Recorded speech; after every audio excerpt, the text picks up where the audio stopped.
Well, hello, everybody. Oh my gosh, I'm coming. I gotta get this off. Thank you. Hello, and welcome, and blessings to all of you. This is a first time for me, and I forgot to get something. I am so bad. I knew I was going to forget it.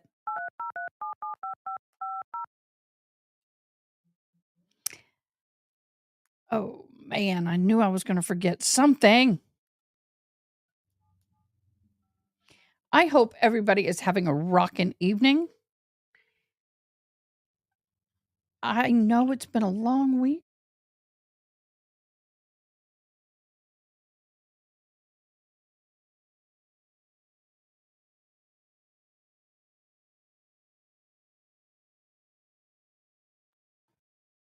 Y'all, I forgot my drink. Oh my gosh, I couldn't believe I forgot my drink. Ugh, it's been a long day. Hi, Sparkle.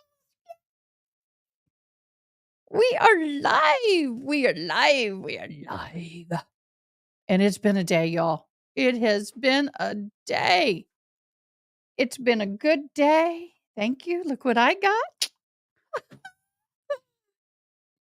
Mm, I'm already spilling it. Oh my gosh, no. It's kind of funny. I put it in the refrigerator to get cold because I don't drink anything other than coffee hot. So, yeah, this is apple juice. What are y'all drinking? Here's Dr. Pepper. No, unsweet tea. Just kidding. Well, we're going to do several things tonight, and um, we're going to be doing a lot of things tonight. I am going to redo my thing isn't showing I'm live. I have geared up a bunch of stuff for us. We're going to go over some things. Sparkles, were you here when we watched the George Kelly interview? Oh, there it is. Yay, I got it up. Did you get to watch the George Kelly interview? Oh my gosh. He gave an interview to NewsNation, and he actually explained a few things, and I was really surprised. I was right on the money. I was pleasantly surprised I was right on the money, in fact, on a couple of things. So it was very evening. Hello, CG in Texas. Where in Texas are you? I am in Kerrville. If you know where the little itty bitty town of Kerrville is, welcome, welcome. Um, I have figured out how to get my phone Bluetoothed to my Rodecaster Pro.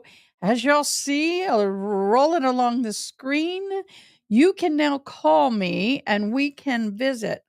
I think I'm going to take these off. I've had them on all day. I'm not needing them at the moment, but when I start reading, I'll turn them because I'll start squinting.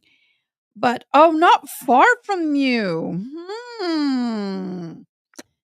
Let's see. Give me a mileage and let's see if I can guess which way you are. I don't have very many Texas people on here. Congratulations. Thank you for joining. I greatly appreciate it. Please comment, like, and subscribe. Y'all, that is the number one thing you can do for me is subscribe. I am, let me introduce myself. I'm Adakay. I am a new YouTuber. I have only been doing this for 6 weeks, and this is my second full trial. I'm doing the Karen Reed trial right now. I know I'm looking away. Forgive me, y'all. I am doing some housekeeping while I talk to you. I got to do the housekeeping. Okay. So I start approximately 30 minutes, depending on the route you take. Fredericksburg, Bernie, Centerpoint, Hunt, Harper, Comfort. Those are the I'll give you what I can recall for 30 minutes, but then again, it depends. Um, Welcome aboard. Love, please. It doesn't cost anything. Hit subscribe. I have literally gone, I have 197. I am trying to get over 200. That would be the bomb if I could get over 200 tonight and stay over 200 tonight. So, wrong direction. North would be Junction. Not much between Junction and here. Is it Junction? Because I went Junction, Harper, Fredericksburg,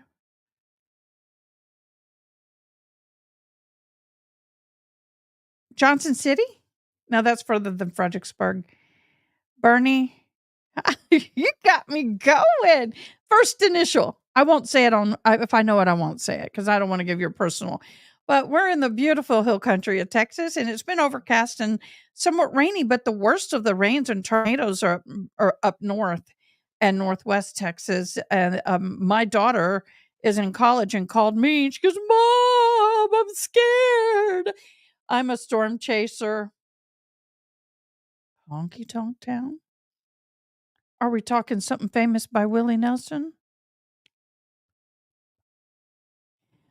I am a professional storm chaser, so I had my daughter call me today and showing me pictures, and she was like, "Is that a rotation? Oh my god!" And luckily, there were tornado rotation. We'll just say there were some rotations, but they were to the southeast of her.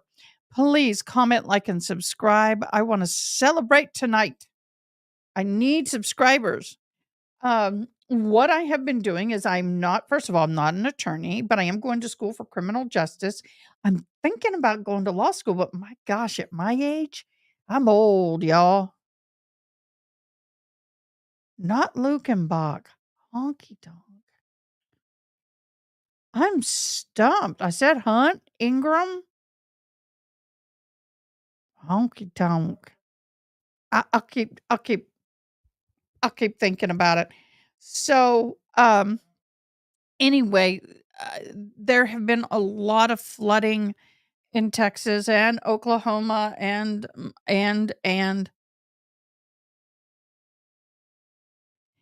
I'm not doing the Chad Daybell. That just feels icky. Ugh, I don't know. Well, first of all, I don't way I do my streams is number 1. I try and go into it with the least amount of information possible because I do not wish to look at it with biased eyes. I like to come in knowing as little as possible so I'm equal to each side, like an alternate juror. I What we are going to look at in a minute is an interview with George Kelly. It is the full interview. It is an hour, but I'm going to speed it up. I might skip a little bit through it.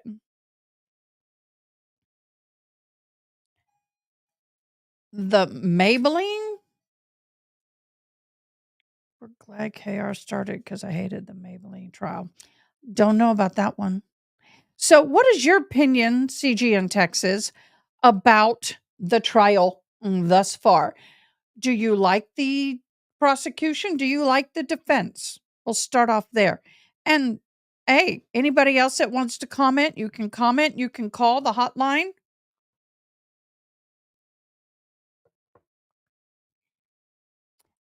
I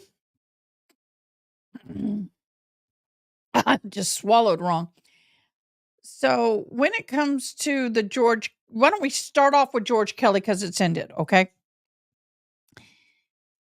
The George Abilene is autocorrect for day. Oh, yeah, the Daybell. Um, yeah, there's just some things I just don't do, and I know it sounds bad, but I'm on the fence about that. Someone just came into our shop, and I don't know who it is. I've got the light in my face. So for me, George Kelly was a really good first. Well, hello. I'm live, Mary, but my God, do you live and breathe? my friend who's ignored me for a freaking whole week, who must had me thinking I've done pissed her off.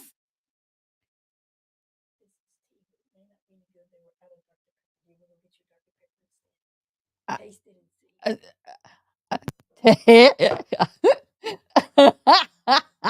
Now, Mary really followed the cake. No. Oh, that is bitter tea. Don't worry about getting me anything. I'm good, babe.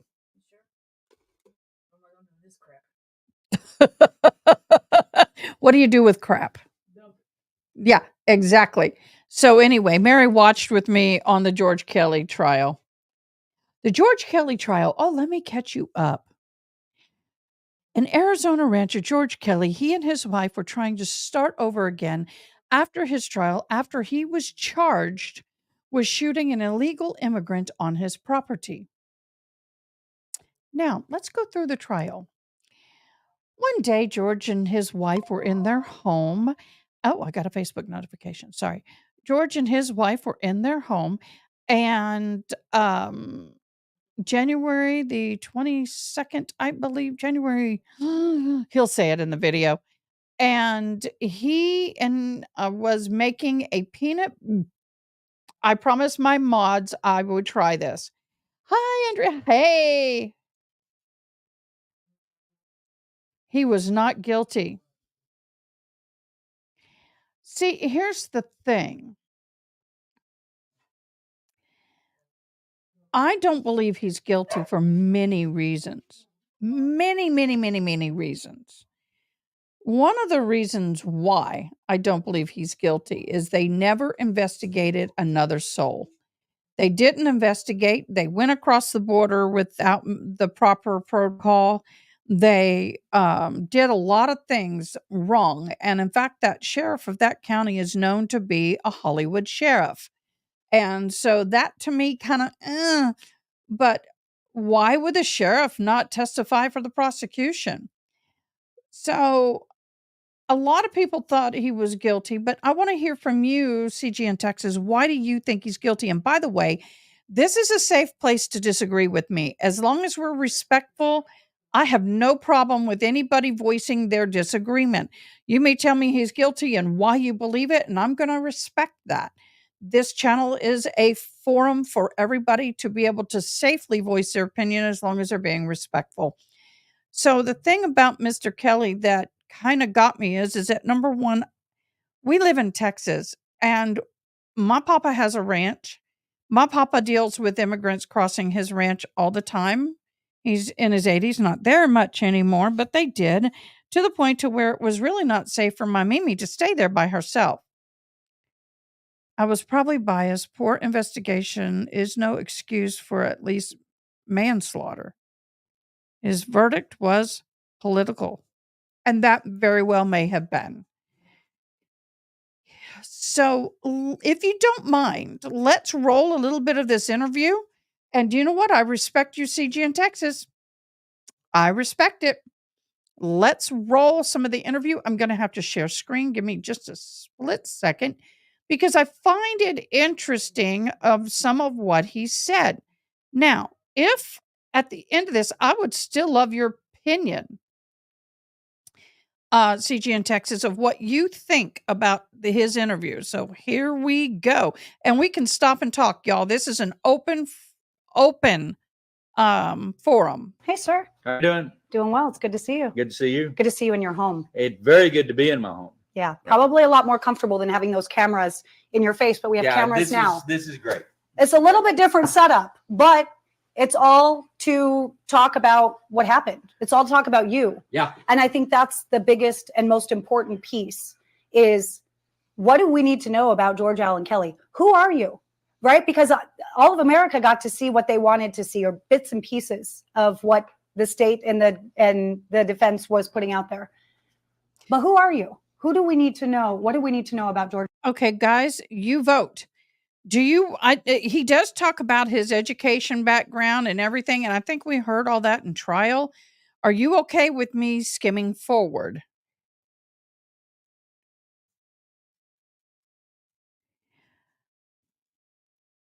kind of sandwich. You put peanut butter, pineapple. Okay, here we go. That we. It's exactly what we're doing to this day. Mm-hmm. Now, it was Wanda's dream to come to Arizona, Yes. but it quickly turned into a nightmare for you guys. On January the 30th, 2023, 30th. it turned in from a paradise into a nightmare. So, and kind of walk me through what happened from your perspective. And these are the windows that you actually saw the individuals running by that started this whole ordeal. Alan, tell me about that day. Well, it started out just like any other day. That morning, I went outside and checked on the cattle and the horses, and came back in about 1:30. Standing right over there at the kitchen, I made myself a peanut butter, pineapple, and mayonnaise sandwich. Oh, y'all. Hey, Wanda, just bring tried me a it. glass. Give me a bottle of water. That's a real kind of sandwich. You put peanut butter, pineapple, and mayonnaise Everybody on a to his sandwich? own taste, said the old woman, and she kissed the cow. So that's what I like, and that's what I ate. And so while I was making that sandwich and eating it, I looked out these two windows, and that's when I saw a group of men moving from left to right, right across here. I told my wife, and I may get this out of order, because at that particular time, you're not sitting, well, I'm doing this on this minute and this on this minute. But basically, called Border Patrol, told them what was happening, saw people with rifles right outside the window, heard a shot, had my AK-47 by the door, picked it up, Which my grandpa went did. outside, saw the five in Yeah, front of way me. Two gross. of them had. I only looked at one, the lead guy. He had a rifle, and he had a big backpack. Wanda saw later to find out, she saw that two of them did. When I walked out, I slammed the. And like again, this is an open forum for discussion. As long as we're polite, everybody, you can voice your opinion. This is a very fun, lighthearted. But if you want to have a polite debate, we're more than welcome to do it. Keep race, body imaging, and political out of it, and we can agree to disagree, or we can agree to agree. But y'all are welcome here. Let's continue. The heavy security door made a heck of a noise.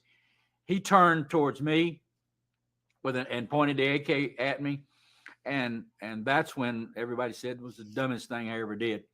Probably they said you should have so. shot him, because he was getting ready to shoot you. I don't know why, but I said, nah, I'm not going to do it. I'm just not going to do it. So I shot over the trees, over top of his head, and thank God him and the other guys ran. And they ran off, and I waited until they got away, and I'm Actually, just so you know, I saw some documentation I have a lot of the documents, court papers that did not make it into trial. And in those documents, he did say he saw the five guys multiple times. Just FYI.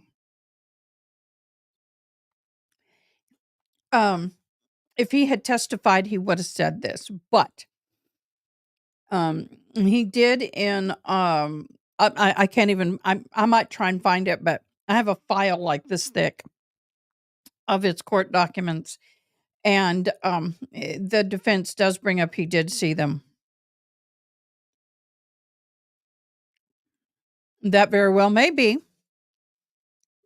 I will give you that. But let's continue. called in Border Patrol, said they're running the other way, shots fired, send people out here, send Border Patrol, send the sheriff, whoever, get them By the out way, here. both of them so they are all came on out, dementia medication. And that may I or may waited help. here, May or may not help. waiting for them to come, and maybe 15 minutes later, I don't really know. I got on my road and followed the road to my barn to make sure the cattle were all right, the horse was all right, the barn was okay.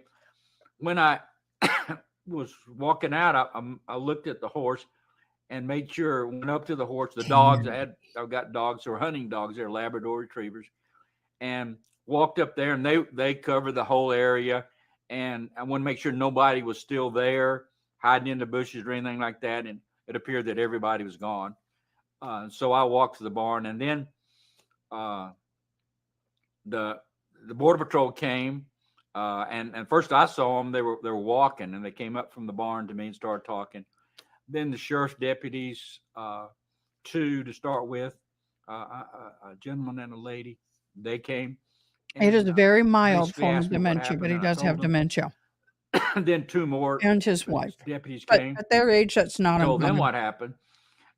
Then I had learned later that when they came here first and they talked to Wanda, and then they went out and they searched the area all in front of where the people were walking. They didn't see anything. Oh, it's okay. We're not So expecting you to argue or disagree. we We're all good. basically I respect considered your that, opinion. Everybody's gone. And so they left.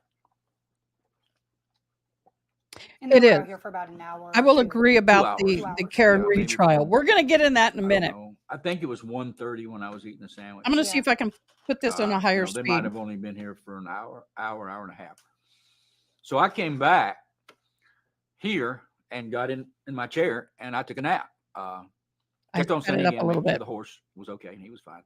We're going to definitely get in the Karen took a Reed in a nap, minute. I just And want then, to as it was in close January, this so up it with was him. starting to get dark at 4:30 or 5 o'clock. Went out because I always put Sonny up in the paddock at night and he's pasture and feed him. Went out and to get him, and as I was approaching the horse, the dogs ran off, and I could tell that they're hunting dogs, and I could tell that they were trailing. Going to do. And I figured they found a skunk because they started working around in a circle like dogs do when they see a skunk. And I didn't want them to get squirted. So I went up to them and just to try to get them away from where I thought a skunk was. And I saw a body. It was lying face down, back up in the dirt, face down in the dirt, and the back up, camouflage, backpacks, tactical shoes, tan pants. And I backed off immediately. The dogs, of course, they were sniffing because they were interested in. They nudged the leg of the gentleman, and it was stiff. You could tell rigor had already set in. So we backed off. Called the border patrol again. They called the sheriff, dispatcher, back and forth, and then the deputies came out. I had put a flashlight where the body was, so we could find it. Yeah, And he stuck it in the fork "Where's of the body?" I tree. said, "I got a flashlight on it. Will you take it to?" So I took them out to where the body was, and they said, "Okay, you go with one of the officers back to the patrol car, and stay there, and we'll start the investigation or whatever." So I went back to the car, and some 30 minutes later, the officer was talking to another officer on I'm sorry, I don't know why they radio, didn't do what I and he asked said, them "Okay, to do earlier. take everything out of your pocket, everything, and put it on the seat of my patrol car." And I said, "Okay." And I There we go. took it out, put it on the seat of the patrol No car. And better. a few minutes later, he said, "Hold out your hands," and he put handcuffs on me. And I didn't know what was going on. I could not conceive what was happening. I didn't understand I'm going to get the me logic of He it. has the closed captioning. And so he said, "We're taking you in for questioning." And at the same time, there were officers questioning Wanda, my wife, and they took her and locked her into a patrol car. She couldn't get out. She was locked in. She didn't know what was going on either. So I walked. And you guys weren't communicating. They wouldn't let us communicate. They wouldn't let me talk. They wouldn't let me come up to the house from the very beginning. They said, "No, you." I asked several times to come get a drink of water, to come get another jacket because it was getting cold. They said, "Nope, you got to stay right here." And I didn't argue. I did exactly what they said to do, exactly the way they said to do it. But then I saw my wife was up here, and I even hollered, "I turn on the light so everybody can see better," and she did. And then I saw them take her and put her in the car. And I didn't know why they were doing that. But then they handcuffed me and they put me in a patrol car, and they said, "You're going to jail or to be interrogated." So I went in, and two deputies interrogated me. I told them what happened. They accused me of shooting. The guy said, "No, I didn't shoot him." And they said, "Well, we think you did." and we're arresting you for first-degree murder. And they hauled me off to jail. And that was in like 2 or 3 o'clock in the morning. I don't remember. And they didn't have a bullet. Well, they didn't have do anything. an investigation yet. I didn't know what they did or didn't have, but Mhm. I found out later they didn't have anything. I knew there wasn't anything tying me to it. But they took me to jail, interrogated me, arrested me, and then they put me in a holding room, which had no bed, nothing, and it was cold. And I spent the night on the floor. And I was 74 years old then, and that was pretty. I mean, I'd never experienced anything like that. I'd never been in trouble or anything like that in my life. They had you sleeping on the concrete floor. On the floor. No, they didn't have me sleeping. They just put me in there. They didn't care where I went to sleep or not. Because it was 2 a.m. So they'd already stripped me down. They'd already put me into a jumpsuit, a orange jumpsuit, taking photographs of me in every condition, and right down to nothing, which was kind of humiliating. But at the same time, they put me in there, and then about 7 o'clock the next morning, they put me in a cell block with double bunks in each one. That didn't happen to be one in the cell they put me in. But the word had gotten out to the grapevine, to the jail grapevine, what had happened, and I was in jail and arrested for murder. A lot of the inmates would come by the door of the jail, and I'd have there's a glass in front of it, and they said, "You're in trouble. You're really in real trouble." And when the deputy came one time and was transporting me to another room for another question and answer, they were hollering out "dead man walking." And at that point in time, I said, "You guys got to put me in some type of isolation, some type of protective custody." So they put me in another cell block with single, not double bunks, just single bunks. But I still had to sleep on a steel slab. They didn't give you any pillows, not enough blankets to cover a 6-foot guy. And you were in there for 22 days. For 22 days, That's and better. I've had a good life, but I've had a hard life. Those 22 days, I didn't realize he would until I saw this. He was there for 22 days. I'm going to do everything I can not to go, because that was the worst 22 days of my life. The treatment was horrible. The food was good, but everything else was bad. They wouldn't even give me water sometimes to swallow my medication. Ooh. You got a bath hour out once a day, and you got a bath that basically gave you 30 seconds of water, and that was it. So that drug on, and I couldn't even talk to my wife or my attorney or anybody for 4 days, and then finally got taken into the court, and they said, "Do you have an attorney?" "No." "Well, we'll appoint one for you temporarily," and it was Brenda Larkin, and I met with her and told her what happened. She's a court appointed. "Well, you have a good defensible case." Moment. And I said, "Yes, 22 days. I need an attorney. Would you think about representing me?" She said, "I'll think about it." And said, "I'll come back tomorrow." She came back the next day. She said, "Yes." So I hired her as our attorney, and went back and went to the judge, and he said, "I'm going to put $1 million cash bond on you." I said, "Well, what does that mean?" He said, "You got to come up with $1 million cash." And everybody no has surety, the right. no $100,000 down, $1 million cash. He said, "Do you have $1 million cash?" I said, "What? No." He said, "Are you indigent?" I said, "What's your definition of indigent?" He said, "If you got $25,000, you aren't indigent." I said, "Well, I think I could probably scrape that up." He said, "Well, I'll give you an attorney until you decide exactly what you want to do." And that's where Ms. Larkin came in, and it went from there. And the rest is just a matter of 12, 14 months of Hell. 2 74, 75-year-old people trying to figure out what was going to happen with their life. Was I going to prison for the rest of my life? What was going to happen to my wife? She was out here by herself. We had cattle. We had everything to do. And so luckily we had friends that took care of my wife until finally the judge reduced the bail to a surety. So if we could scrape up $100,000, then the bail bondsman would cover the rest. So we mortgaged everything we had. So understand this. If he could come up with $1 million cash and the trial's over, charges are dropped, he is not been found guilty, he's a free man, he would have gotten that $1 million back because he came to court and he obeyed the conditions. That $100,000 that they gave to a bail bondsman does not come back. That's gone. Bye-bye. Just to let you know, just FYI. To cover his investment. And then I got out after 22 or 23 days and started the process that lasted 14 months. It ended yesterday. And basically, we're trying to start our life over again. We're still living in the same place. We're still faced with the same threats. The border's still where it's at. The cartel is still active. They know where I live.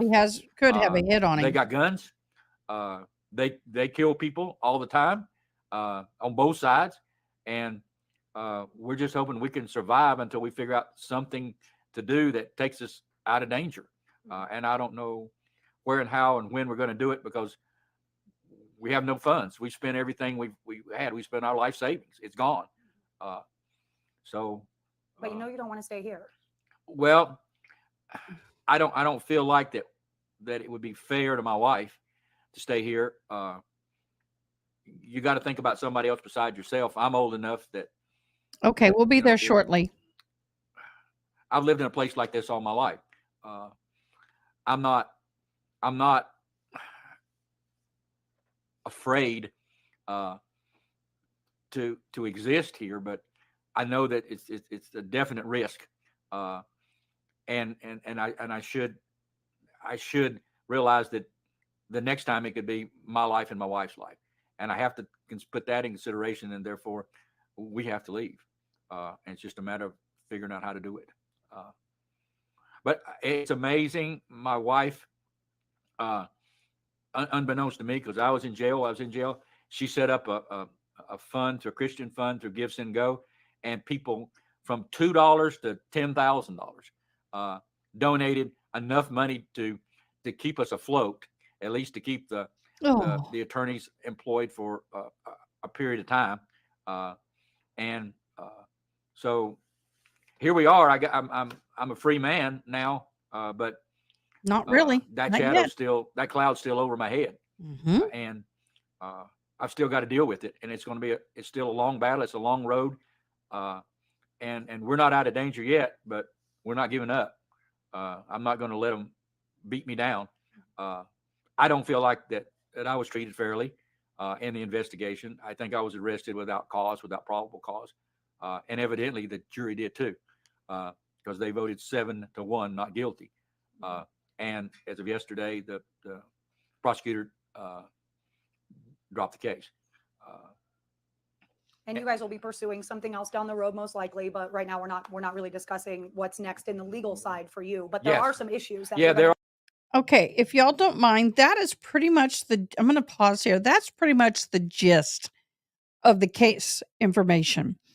He does go on to talk about whether he should or shouldn't sell, and because of the condition and the way things are, that now I got that little spiral thing going, that it would not be safe to sell anyone right there because they're going to get in the same situation he's in as far as the cartel coming and crossing. He said about 2016 to 2020, it was peaceful and then it changed. So that was pretty much it. They are going to do some things to try and mitigate this and get their lives back. Okay, so I got to pause video. Why is the video here? All right, this is the news. I would like to start off the Karen Reed trial by seeing if I can give everybody a quick road thus far of the documented timeline of events. Okay? Some of you may know this, some of you may not know this, but I am going to read this to you. I'm squinting, apologize.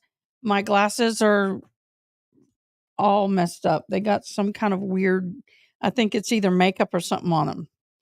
Okay, here's a look at the timeline of events for Karen Reed, the investigation for her trial. January 29, 2022, shortly after midnight, Karen Reed, John O'Keefe, and the group of friends went to the Waterford Bar and Grill in Canton on the night of January the 28th, 2022. According to the prosecutors, Reed consumed several glasses of alcohol or beverages. Now, understand, I think I saw in an interview where she said 4, and they have receipts for 9. Okay. Reed drove O'Keefe to the home of a Boston police officer, Brian Albert. That is where the police said people from the bar were meeting back up for like an after party. 1 a.m. The court documents later revealed that in the weeks prior to the event, hours leading up to that night, text message between Reed and O'Keefe, as well as voicemail, showed a very strained relationship, mostly over the children and Reed's inability to follow O'Keefe's desire for her not to feed them a bunch of junk food and sugar. The day of this event, apparently Reed decided to take the adopted daughter or the niece to Dunkin' Donuts, which is where the argument for that day started. The investigators also said around 1 a.m. on the 29th of January 2022, Reed allegedly left O'Keefe a voicemail that said, "Oh, that's not what I want to do. Here we go. You are a loser yourself. And John, I hate you." Yeah, no. So between 4 and 5 a.m., 4:23 a.m., while heavy snow was falling, it was considered a blizzard by their standards. Canadians go, yeah, not much. But anyway, O'Keefe's niece called Jennifer McCabe, Brian Albert's sister-in-law and friend of O'Keefe. She said Reed was distraught because O'Keefe had not returned home that night and was not answering the cell phone. According to the court documents, McCabe said that she had heard Reed screaming, "John didn't come home. We had a fight." Around 5 a.m., Reed called another woman whose husband was a friend with O'Keefe. Prosecutors alleged that Reed said while they were searching, that she stated while they were searching, "What if he's dead? What if a plow hit him? I don't remember anything last night. We drank so much, I don't remember anything." Okay, y'all. First of all, why is she so frantic at 4:23, 4:30 in the morning, 5 o'clock in the morning? He drank a lot the night before. She dropped him off at a friend's house. The friend and them at their house, supposedly expectations would have been to be drinking more, correct? How many times have people gone over to a friend's house and gotten bat drunk and stayed the night because they didn't have a car to drive home? And if they did, they shouldn't be driving while they're bat drunk. Oh, rest in peace, laptop. Been there, done that. Does that make sense to you that she was so frantic at that time of the morning? Now, guys, understand, I'm going to play both ends of this coin. I will call it on both sides as I see it. I am not for or against anyone in the trial, and after the trial is when I will voice my humble opinion. But right now, my humble opinion, that is a little strange to me that she's that upset at 5 a.m. What do you think? What are your opinions? CG in Texas, what's your opinion on that? I think it's a little overreactive. At 5:07, Reed, McCabe, and the third woman went, and that would have been, I have a map, a diagram. Karen Reed, Jen McCabe, and we then found out later Kelly Roberts went to look for O'Keefe. Okay, guys, I've got Skittles. It's night. We're snacking and drinking. Right now, Dr. Pepper. No, iced tea. Sorry. So the woman took off for O'Keefe. Prosecutor said that Reed mentioned that the woman that she had a crack in her tail light. I wondered if she could hit O'Keefe. At 5:07 a.m., a surveillance camera at the O'Keefe's home showed Reed's SUV backing up. He coming extremely close to O'Keefe's SUV in the driveway. I saw the video. If you haven't seen the video, she did hit the car. Not enough to cause any major damage to his, but where her car hit, there would have been a broken or cracked or scratch on the taillight. Now, in my past life, in my very early 20s, I did body repair at a car shop that my significant other owned. I know how to Bondo. If you don't know what that is, Google it. It's old school. So at 6 a.m. or thereabouts, Reed sees O'Keefe lying in the snow, Brian Albert's home. And Brian Albert is an emergency responder. Don't know how worried or angry I'd be if my sig other didn't come home during bad weather. Never been in that situation. Agree. I have. My husband job had him out late nights and early mornings, but never in a drinking situation because we didn't drink like that. Very seldom did we ever drink.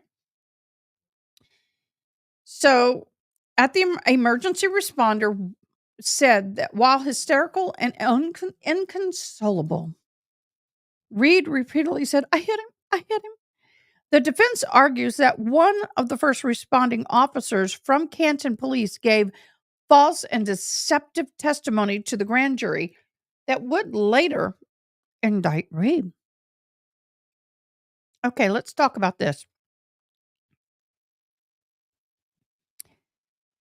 Reed at 6 a.m. shows up on scene. Everybody's showing up on scene. The owner of the house, Brian Albert, a police officer himself and thus a first responder who knows CPR, was in his house. There was, from my remembrance, there was 1, 2, 3, 4, I think 5 police cars at one point. I'm thinking an ambulance and at least one fire engine and a truck or vehicle that was for like the lead captain. There is traumatic hysteria. There really is. So there was so many sirens and lights. There is no way in God's green earth, if you have a dog in the home, that you're not going to know. I mean, even without a dog, you are a first responder police officer. Those lights bouncing in your bedroom windows and the sounds of sirens that close to your home, there's no way in hell you didn't know. And then Jen McCabe, the sister-in-law to Brian Albert, the wife's sister, Nicole Albert, Jen McCabe went into the house while all this was going on at one point. Okay, proceeding. Yeah, exactly.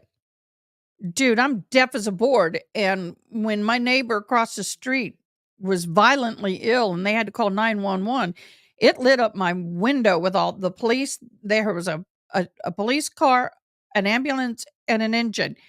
This girl heard not a thing, but I sure did wake up to those lights because it was bright. On January 29, 2022, prosecutor and defense attorney agree that at some point in the morning, O'Keefe was killed. Someone Googled HOS, parentheses, SIC, long to die in cold. The sides disagree on when this search was made. Prosecutors said it happened at 6:20 through 6:23 and 6:24 after O'Keefe's body was found. But the defense says federal forensic expert determined the search was made at 2:27 a.m. before police were alerted to O'Keefe's body being found. What? Metadata you can't fake metadata. Metadata is the information that your phone saves that they can pull up to tell what time the picture was taken, where the picture was taken, down to the 10th of a second, if I understand it right. Now let's talk about how he died. On January 31st of 2022, an autopsy was completed on John O'Keefe. You're right. Jennifer McCabe is the one that Googled it. I was going to get there, but you are so correct. And she's also the one that went in the house. Now, you can't tell me she didn't go in that house claiming to get blankets. And they have her on video leaving the actual area where the scene is and walking through the front of that, down the street, down into the driveway and in the house. You can't tell me she didn't go in there and tell her sister and brother-in-law, guess what, y'all? Wake up. There's a storm happening. Not only are we in a blizzard, but you have a dead man in your yard. I have a problem with that. But anyway, the prosecutor said the medical examiner ruled the cause of death as a blunt impact injury to the head and hypothermia.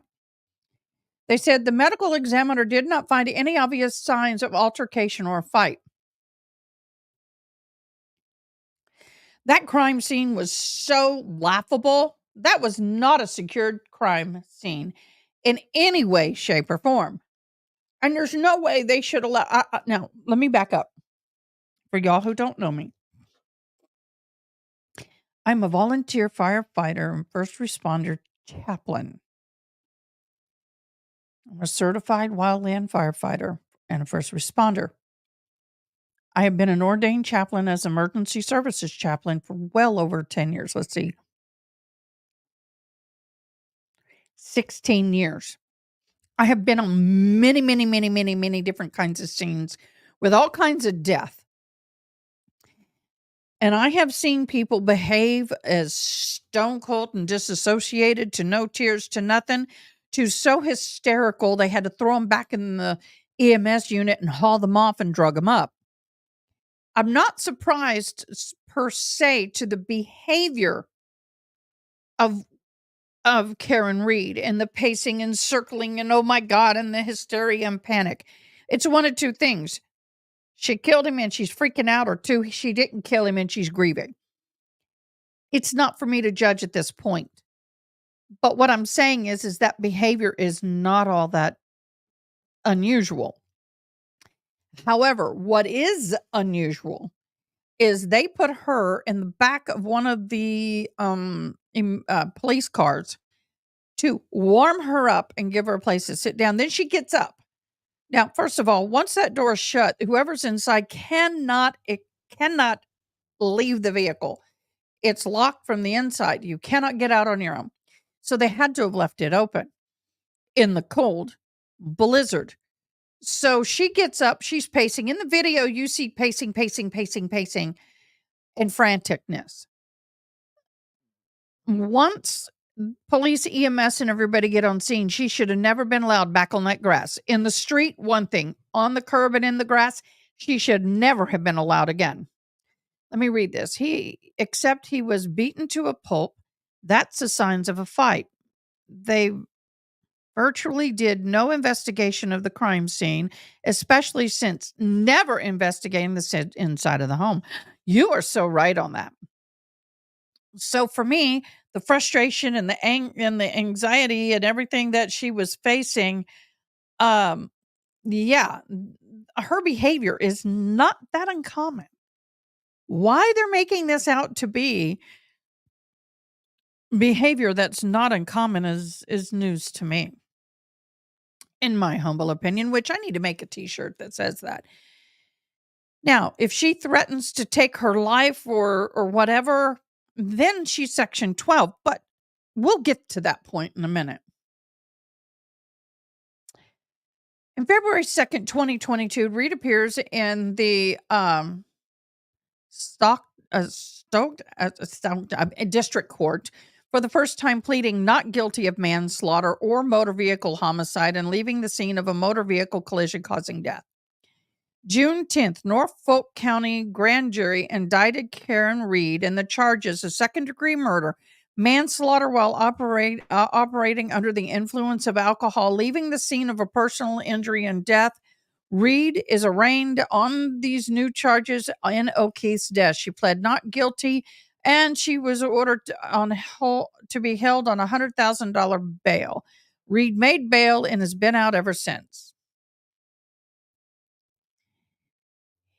This is the defense's side. Reed's defense claims on May 3rd, 2023, that defense attorney Alan Jackson and David Yannetti alleges that O'Keefe was involved in a fight inside Brian's home.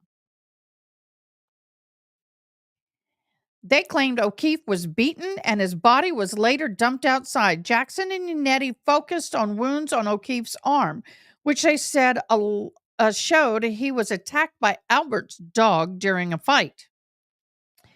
This is not fishing, Jackson said during the May 3rd trial or hearing. We've got fish on a hook and we just need the court to help us reel it in. Boy, don't you sound like a good old boy. Norfolk Assistant District Attorney Adam Lally argues that O'Keefe never went in the home, added there's no evidence that Mr. O'Keefe was beaten and left for dead.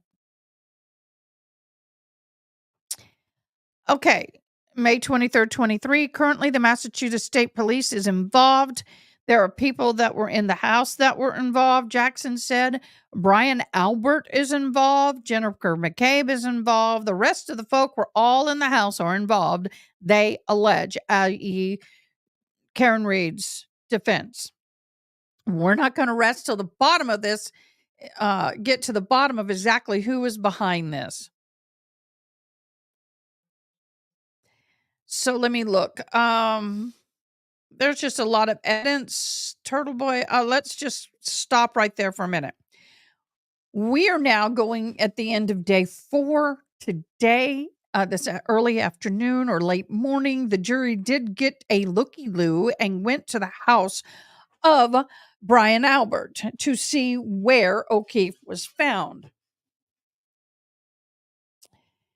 Now, I want to share some information that may or may not have come out yet, and you may or may not know. So we have Brian Albert and Nicole Albert who live in this house. Jen McCabe is the sister to Nicole Albert. Now, Nicole and Brian have a son named Brian Albert Jr., who Chloe is his dog. Yeah, you are so right. I was a dog. I did a lot of things in life.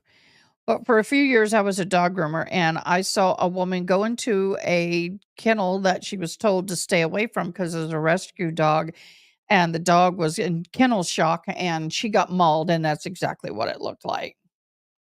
But I am very sorry that did happen to you. But here's the thing. John O'Keefe and Karen Reed were dating. Now, they dated years ago as young high school kids. Then they broke up. Then during COVID, they connected via Facebook again. At this time, John O'Keefe's sister had passed. His sister had 2 children, a girl and a boy, who are like, I think, 7 and something. I'll find out later. If y'all know, throw it in the comments below. Here's the thing that gets me. The O'Keefe family, my greatest sympathies go out to you. The parents of this trial are being blasted all over Kingdom Come in the trial videos because of where the camera is. They get a straight shot at the family.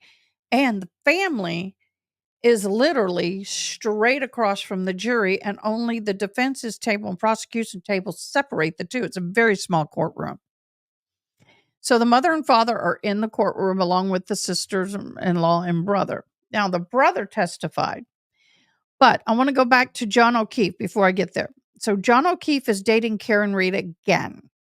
They started talking about 2020. Oh, you bet they have. Then at that time, John had taken full guardianship of his niece and nephew. He had even moved into his sister and brother-in-law's home because the brother-in-law died a few months later. Now, what I find interesting is that the sister-in-law's death is being discussed as a brain tumor, very aggressive, uncurable cancer. But how did the brother die? Does anybody know? I cannot find how the brother died and what from. 2.5 months after the wife dies, the brother's gone. Gotta hope it wasn't self-inflicted. So anyway, John had a football party, I think at his house. And let me see, drag my blue heeler out of my yard down the road back past the cabin.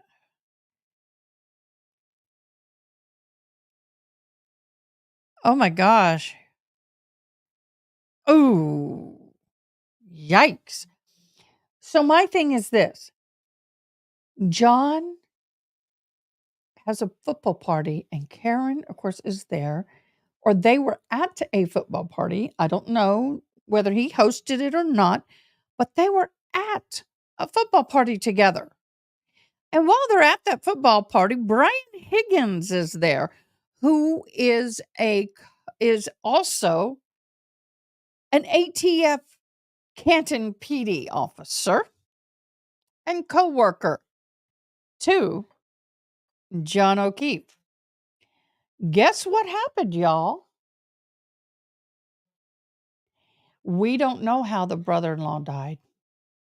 Even nobody has brought it up at all in this trial. Even when they had the opening and they were talking about how wonderful John was for taking on these children and moving into his sister's house because his was too small. And he was wonderful. There's no doubt about it. I mean, that guy is a saint for taking on 2 children. The other, his brother, I have to get my notes. His brother and wife had very young children and were not able at that moment to take on Paul O'Keefe. They were not able to take on the other 2 children at that exact moment. They didn't have the room, and she just had a baby within that year. Anybody know what happened with Brian Higgins? I'll give you a guess. Karen Reed laid a kiss on him, and they started developing an affair. Now, the night of the party, this is just a theory.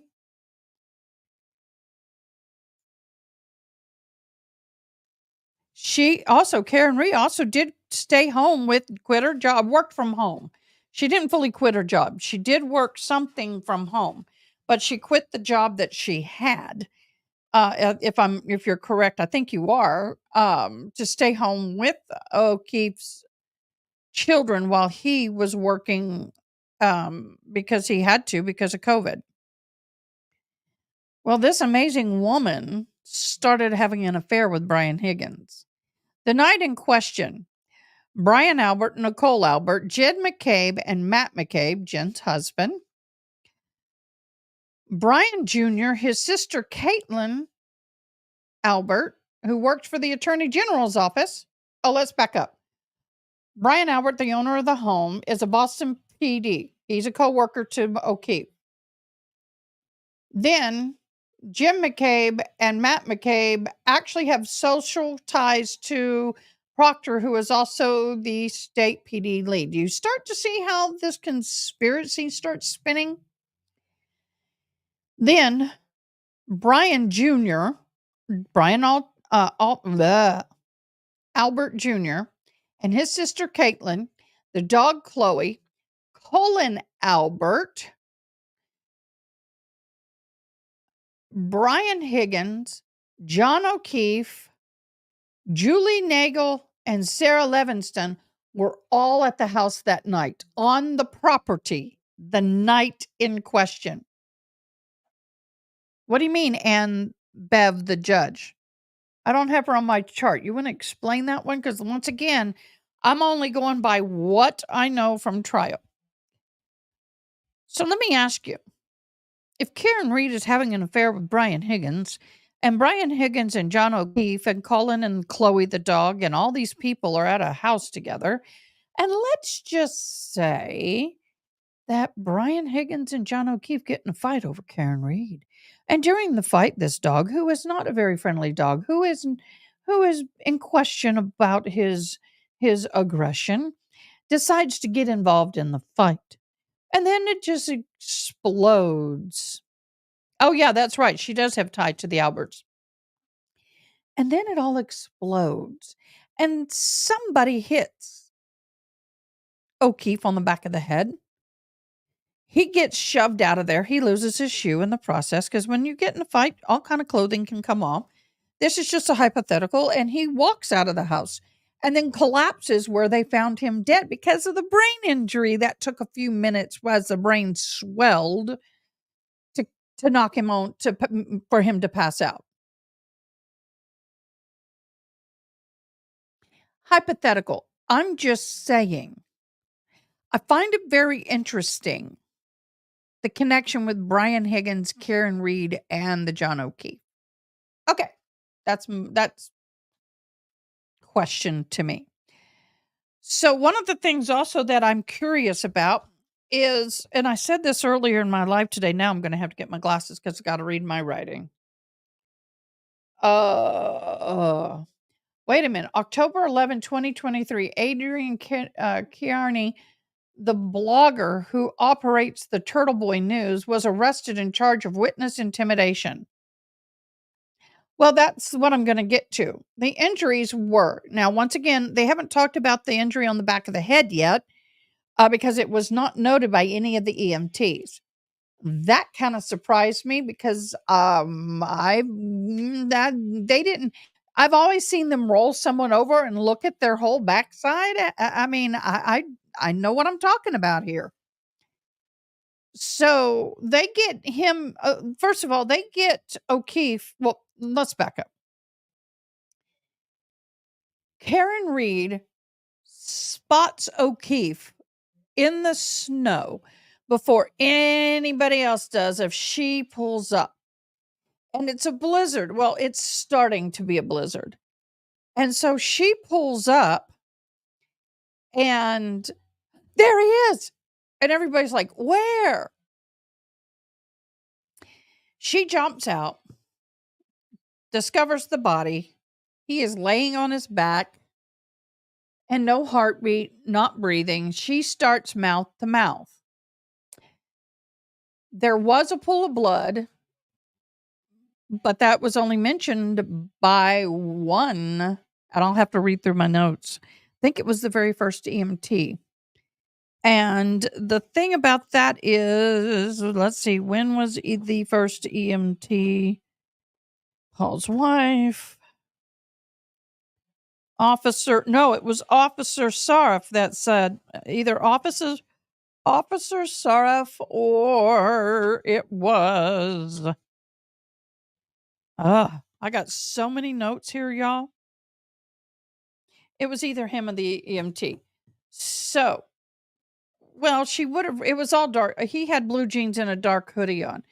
But what I found interesting is the EMT, the first EMT made the comment that when he got him into the EMS unit, that they were trying to pull the jacket off of him and his fingers were so stiff they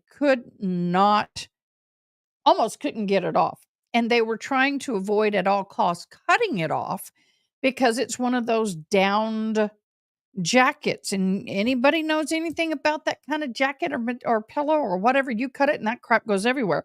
And that is one of the things you do not want in your EMS unit because it goes everywhere. So,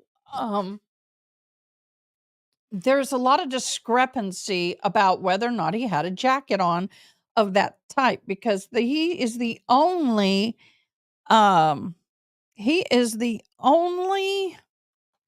EMT person to mention anything about that big jacket. They have all stated he had one said, oh, if it was it Stephen Mulaney? No, Timothy Metal. He said that he was dressed for the weather. Nobody else said he was dressed for the weather. I thought I heard a dinging. Nobody else said he would. In fact, they all said he was ill prepared for the weather. So anyway, at that point, we're going to pause on the EMS unit. But what I wanted to say about that scenario there, anybody here first responders? Anybody here? Let's see. He said he had a puffy jacket. Where and when he would have put that on if it was not from the house. Karen knew the light jacket he had on when she dropped him off. See, that's what I'm trying to get at. You have one EMT stating he had the big puffy jacket, and you have 3 to 5 saying no, all he had was like a hoodie, a zip up light jacket. So there's an inconsistency there, but we're going to get to another inconsistency. But anybody here have any kind of firefighting, volunteer, first response training? Only last call. When you start CPR, are you to stop CPR?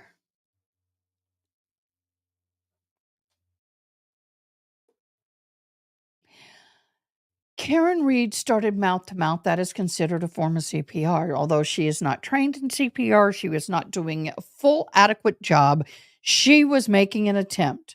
She was doing what she could do. That's what was going on when they pulled up on scene. It is actually on videotape from the dash cam. So the first officer, Saroff, that got out of the vehicle should have done what? She's doing mouth to mouth and gets up in a panic. What should he have done? Anybody know? I've talked about this multiple times on my live. I'm just wondering if you guys know. And while I'm saying that, please, guys, it doesn't take anything for you guys to click subscribers. I am 3 away from 200. Please. I really, really, really would appreciate it. It means the world to me. Okay. You are to continue. So Officer Sheriff should have, because he saw her doing CPR, immediately gone over to O'Keefe and started chest compressions, because the new mandate is 30 chest compressions to 1 breath. So it was hill country. It was vital that he continued that CPR. Not that it was saved his life, but legality was, if I was the parent of O'Keefe, I'd be looking at suing, because he showed up, stated she was performing mouth to mouth, and he did not continue it. Now, she is acting as a good Samaritan. No matter, I'm not saying she's guilty or innocent, but she at least did the correct thing. He wasn't breathing on his own. She did what she knew to do, and that was to breathe for him if she could. So that is a big bone for me, that you did not continue CPR. So then we're going to go back to this, but I want to talk about something. Did anybody catch on day 2 on the defense's cross how spicy it got? Oh, you're right. He did nothing. He did absolutely nothing. Absolutely nothing. So the defense came out swinging, and I was, at the end of this, I had to give it to him. Not to say I won't give it to the prosecution when they've earned it. But let's go down this little rabbit trail. On the cross for Officer Stephen Saroff, he asked him about the dispatch log, and he gave him the dispatch log. Anybody know where I'm going? Let me know that you know where I am going. He did the dispatch log. I'm going to close that window because I've got several things I got up here we're going to go over. Sort of. He pulled it out. Aha. This cross, if I ever go to law school, which I probably will at some point, I would use his cross as a thesis of some sort because it's been flawless. So let's listen to, or let me read to you. I want to pump my neck so bad. Oh, yep. I hope you didn't hear that. That was good. Is your blue healer okay? Yeah. So here we go. The dispatch log has 6:10 in the morning. No, wait. 6:08:29. Seraph arrives.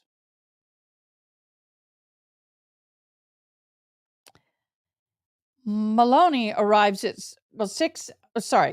Seraph arrives at 6:08:29 in the morning. Maloney shows up at 6:09:26. 6:08:29. That's just under a minute. Then it has Officer Good showing up at 6:09:33. Huh? Okay. 7 seconds. I've seen that happen. But wait. The dash cam shows that Seraph arrived at 6:10, Maloney at 6:11, and Officer Good at 6:16. No, I'm sorry, they were wrong in something else. They have Maloney showing up at 6:09:26, Seraph showing up at 6:09:29. So that's 3 seconds after Maloney. And then Good. So they're wrong in not only the times, but the order in which they showed up. Then the address is wrong for the log. It has 32 Fairview, not 34. The officer stated at the grand jury, Officer Seraph, that it was 35 Fairview.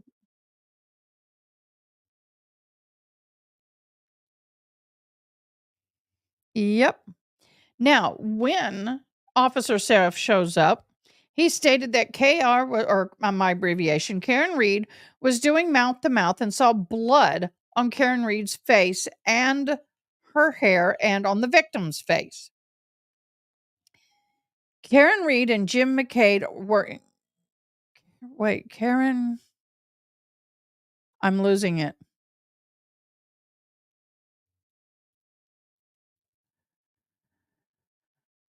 John McCabe. I don't know what that says.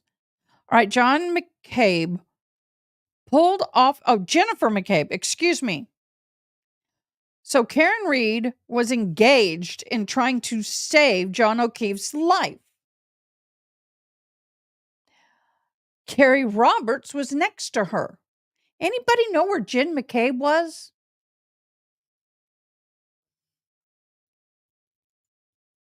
Anybody have an idea where Jen McCabe was? If you watch the videos, which I'm going to try and show some of it,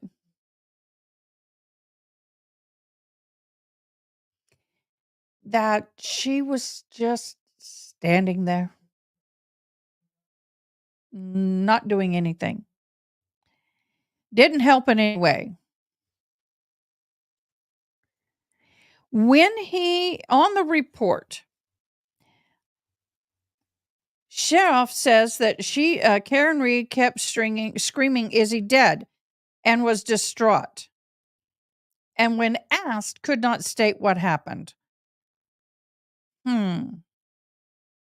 Yeah. So, I have 15 pages of notes. We're not going to go through all this.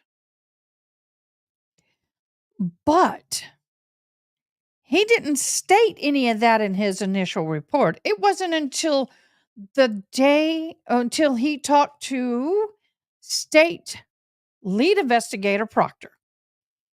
That's when he put it in the report.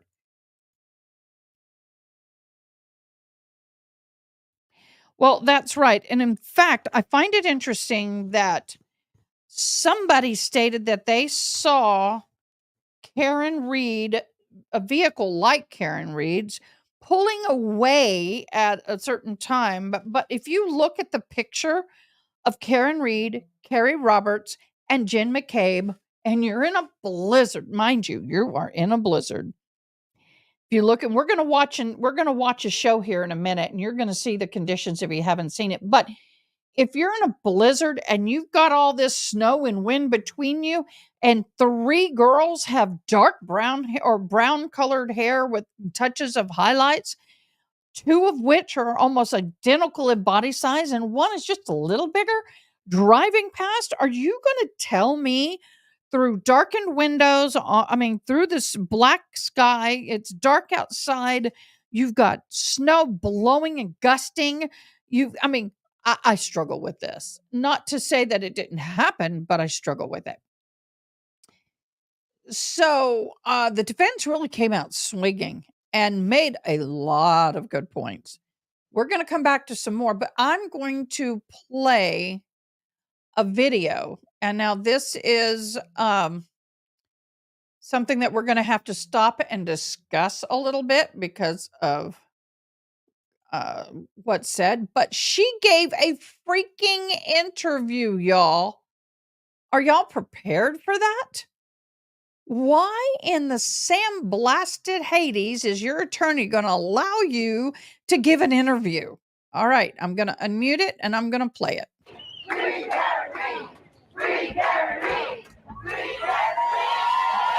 By the way, all the people in pink are supporters, and the judge banned the pink shirts from the room. Karen Reed, charged with murder in January 2022 death of her boyfriend, Boston police officer John O'Keefe, Reed has strenuously denied the allegations. I did not kill John O'Keefe. I've never harmed a hair on John O'Keefe's head. Her defense, bare-knuckled and bold, is making national headlines. Her lawyers alleging in court documents that a fellow police officer... All right, first of all, why in the hell before trial are you doing a freaking interview with or without your attorney?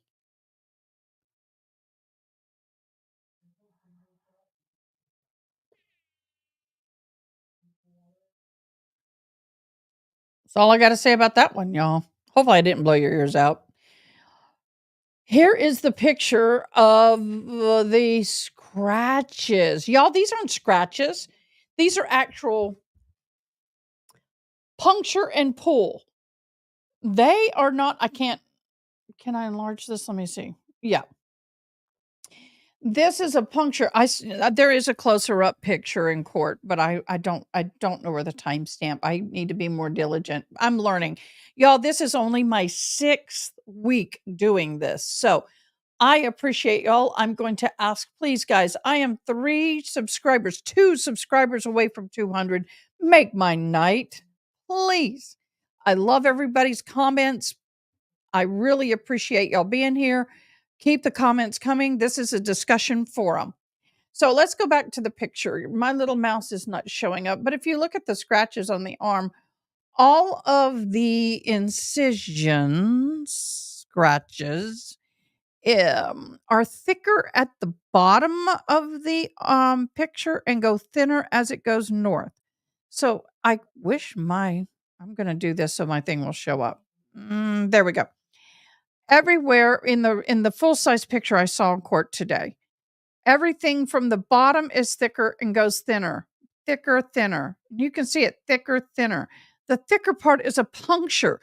Dogs' teeth have almost like a teardrop shape, and they're sharper on the inside of the canines, for example, and the outside is rounded. This is more of dog biting. Now, there could be something else, don't get me wrong, but this is not scratches, as the EMTs say. Thank you, everybody, for joining. I appreciate and love y'all. Get me over 200 tonight.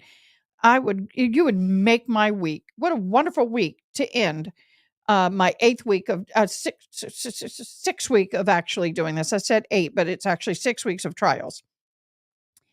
So I set it up 8 weeks ago. So for me, this picture right here is not a scratch like they're claiming it to be. Yeah, they switched to a tiny courtroom because of the jury. No, they did not switch courtrooms so no one else could fit in. There was a legality. The reason they switched courtrooms was because this is televised. And the way the jury box was shaped, there was no way to get a camera angle on the judge, the witness, prosecution, and all that without, especially the witness view, without getting part of the jury. Because actually, part of that jury box goes, it's all the way along the side, but it goes back behind the witness. And that's the reason they gave. And part of the thing is the defense was saying, look, the witnesses testifying, the jury has to see their face. You cannot expect a jury to sit there and look at the back of the head of witnesses. Not saying they do. I'm just giving the excuse what that was used. Okay. I think it could be definitely more control because there's so many Karen supporters that, yeah, it would be a lot in the courtroom. And they were not allowed to wear pink shirts. They cannot wear anything that is written on or pink shirts. Here we go. Officer was involved in O'Keefe's death and colluded with other people in a cover-up. You're alleging that law enforcement officials in the state committed murder and that they're covering it up. Why would they want to be involved in this? Because he's dead. I think things went too far. It was late. There was alcohol involved, but they're all family. And there's many of them involved. After posting bail, Reed has spent much of the past 18 months in and out of court awaiting a trial date. And me and my family and my attorneys and my team have marshaled every resource to get to the truth. It just feels like no one else wants it. Prosecutors allege that Reed hit O'Keefe with her car after getting into an argument earlier in the day, leaving him to die in the middle of a snowstorm. Oh, I did not kill John O'Keefe. didn't want to I've do never that. harmed a hair on. My bad. Let me And get it it back. also had its says she became part of the family. I would Let me call get him it the back. I patron saint apologize. of Canton. He was just very. Middle Okay, of a this snowstorm. is what I wanted to look at. Y'all, you're telling me, okay, let's talk about this. Let's talk about this. Whew, I'm going to have to turn a fan on, y'all. Please tell me if y'all can hear it on my microphone. If you do, let me know. Ooh, that is too high. Okay, if you let me know if you can hear it on the microphone because it's getting hot in here. Here's the thing. If you look at this picture, and I'm going to do a thing here so you can see my mouse. See that little black spot where my mouse is? That is a tree, but you can see it. Do you think somebody laying here in the snow wearing blue jeans and a dark hoodie would not be seen by this machine, the snow blower called Frankenstein? That thing is almost as big as the street itself, and the guy's at the very top. He drove by at 2:30 and at 3:30, and there was no body.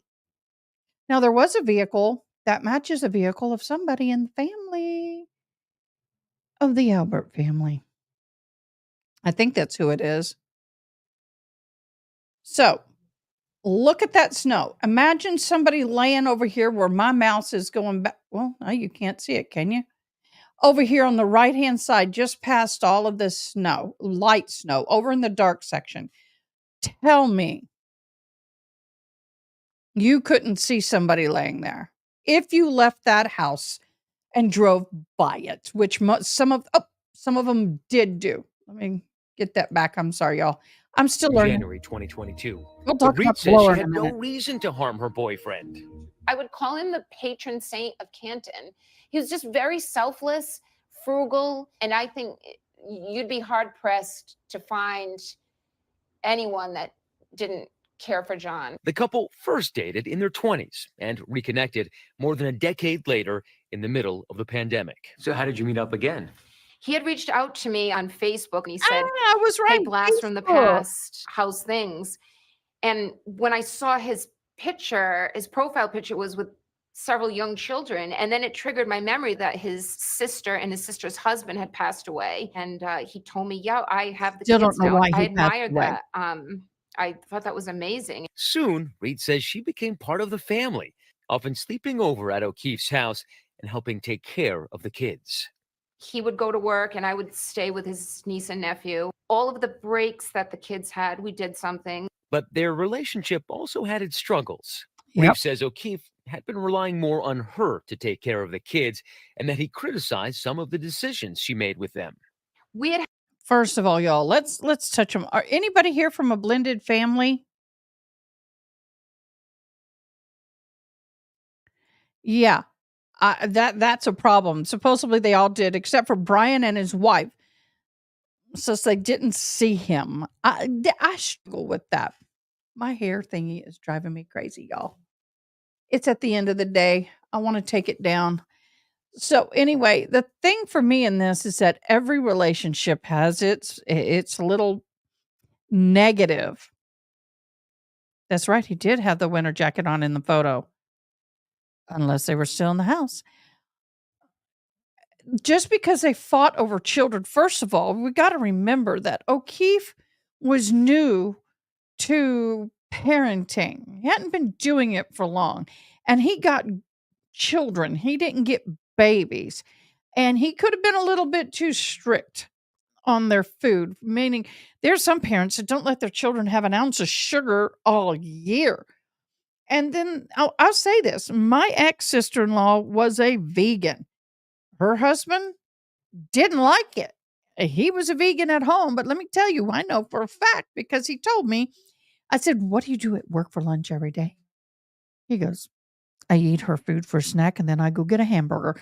You know, when she was not around, he would inhale meat.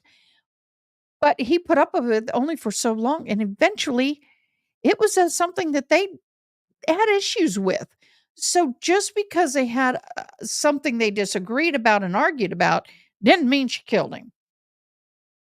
Doesn't mean she didn't, but it sure in the heck is not proof. And they're acting like their arguments were so horrible, but yet Paul O'Keefe gets on the stand and says they had a good relationship. The family had a good relationship with her. The family had no problem with her. And in fact, when they told the children that their uncle was killed after losing their mother and their father, she was there. So please tell me, where do people get off thinking that just because you had a disagreement about a subject on a regular basis did not mean that you're a murderer? That's my humble opinion. Let's go on. had an argument on New Year's Eve. We were away on vacation and he became incoherently drunk. And I ended up ringing in the new year with his niece and nephew. John didn't come back to our room till after 3 a.m. So that was rough. I felt very much taken advantage of. He apologized profusely for what happened on New Year's Eve. And he said, "If you can't get over it, then you need to spend some time at yours. I can't keep apologizing. I don't want to keep Okay, that is rehashing on this." their end. A few not weeks mine. later, Sorry they about were that. I invited just to meet checked. up with some friends at the Waterfall Bar in Canton. And there, they ran into Brian Albert, a fellow Boston police officer who Reed says O'Keefe looked up to. Albert had led the city's gang That's unit the home where before he was commanding found. the fugitive apprehension team. Now, It was the that's another elite squad story responsible sparkle. for taking down some of the city's most dangerous criminals and featured in the 2013 TNT show Boston's Finest. Oh, One minute we're walking around, everything's fine, and then 1 minute it's not fine. Both times I met Brian Albert, he seemed like the type of person that you'd be surprised he's out socially because he doesn't seem like he ever wants to be there. But at the bar, Reed I says was there getting to was that. an Yes. invitation to continue hanging out at Albert's home. I said, "Can we make sure we're welcome here?" Nobody extended the invite to me. I didn't hear the invite extended to you. They drive to the Alberts' house. What happens next is disputed. Okay, I'm going to comment on the comment. He is it is stated that he did kiss another person in their group, and I can't remember whom. If anybody knows, refresh my memory, but he kissed a girl in Aruba on New Year's Eve. So this is not the full story here. But you can see some choppiness in this interview, so it looks edited. And once again, her attorney, I'm sure, is being very controlling of what's put out there.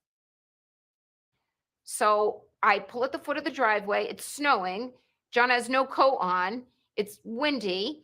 So I drop him off. He goes up the driveway and approaches the side door. And as I see him approach the door, I look down at my phone.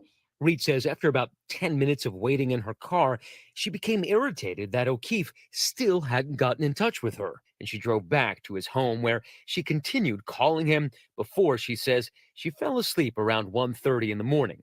She then says she woke up before 5 a.m. He still wasn't home. She then started canvassing the neighborhood. Just going to drive around in the 2 square miles that we spent the preceding night. After 20 minutes of unsuccessful searching, she called John's friend, Carrie Roberts, and Jennifer McCabe. Brian Albert. Okay, y'all. This is the first time I'm hearing this. Do I have something on my forehead or is it on my thing? Do I have something on my forehead? No, it's on my screen. I have monitors up here, y'all. This is something new for me. And before I go further, I know I keep saying it, but please, guys, I'm 2 away from 200. Please subscribe. It doesn't cost you anything. So, 2 things I guess. She saw him at the front door or go inside? No, she saw him going towards the front door. He went up the drive and took the left. Because you had to go up the drive and then to the walkway and then straight. It's kind of like up the driveway, take a left, walk a little bit, and then you're right in the middle of the house. She saw him on the walkway going towards the door. So my question is, this is not a question, this is a comment. This is the first I've heard this. But also, it's the first time I've also heard that she drove around before calling Carrie Roberts. Now, mind you, I've not paid any attention to a lot of this. I've tried to keep my focus strictly on what I'm learning through the trial. So this is news to me. And of course, this would only come out in her testimony or an investigator's. But he did have like a hoodie on. They said like a light zip up hoodie, but he didn't have a jacket. Well, but one EMT said he did have one of those fluffy jackets.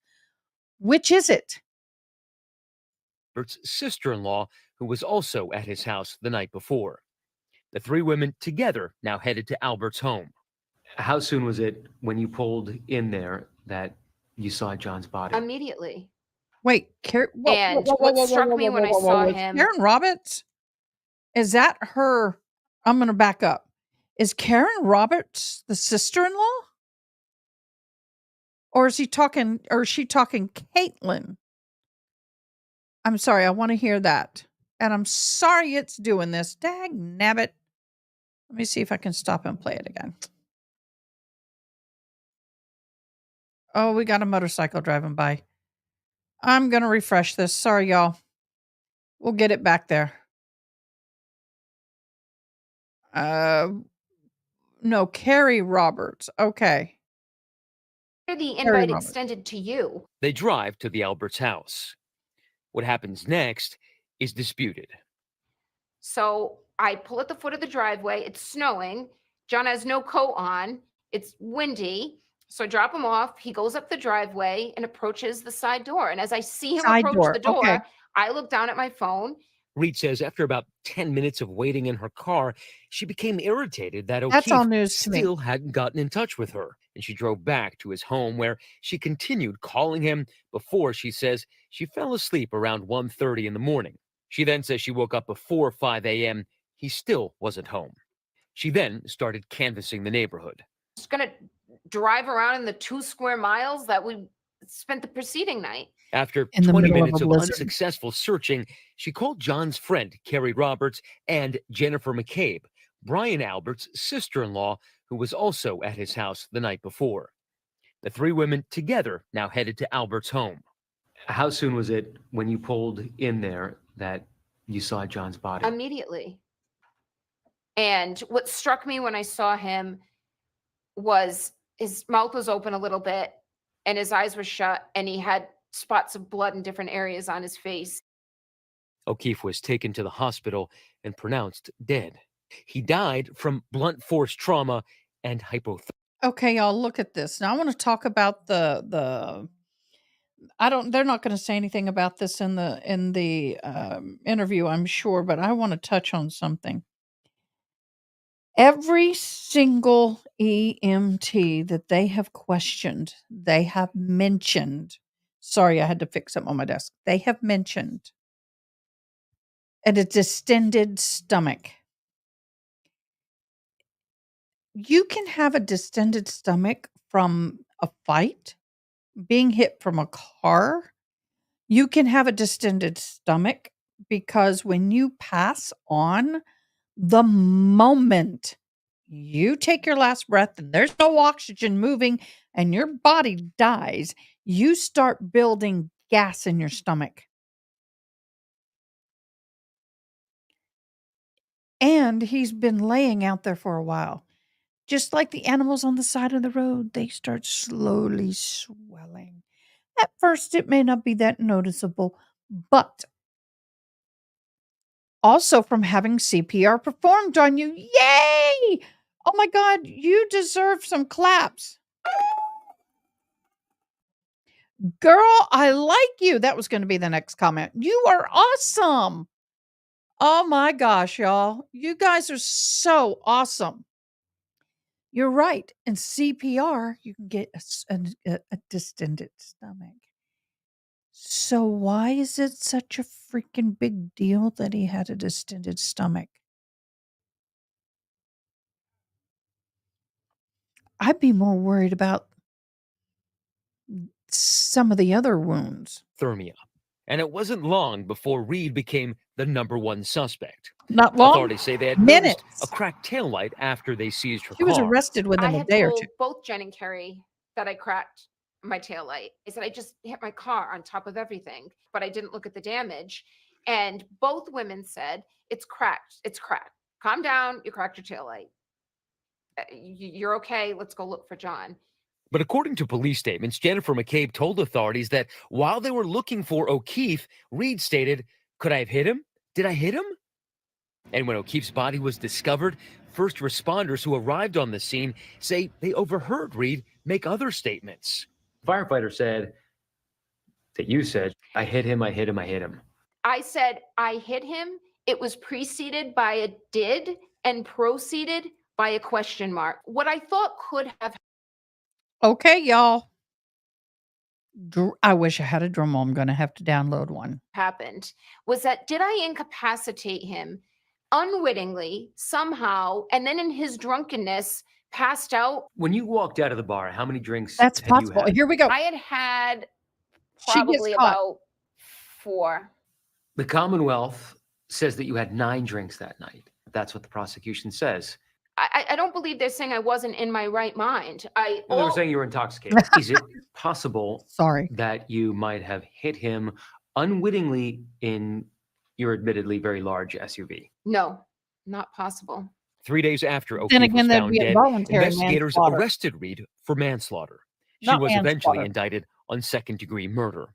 Investigators Be a reported they different found charge. fragments of broken glass on the rear bumper on Reed's vehicle, and that a broken cocktail glass was found. Whoa.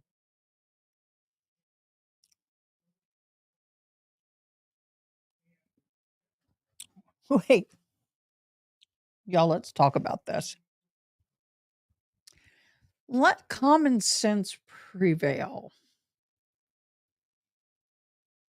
Investigators report they found fragments of broken glass on the bumper of Reed's vehicle.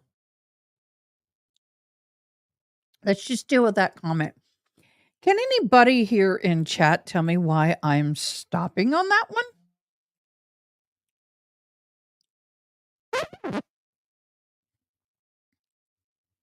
Why am I stopping on that one?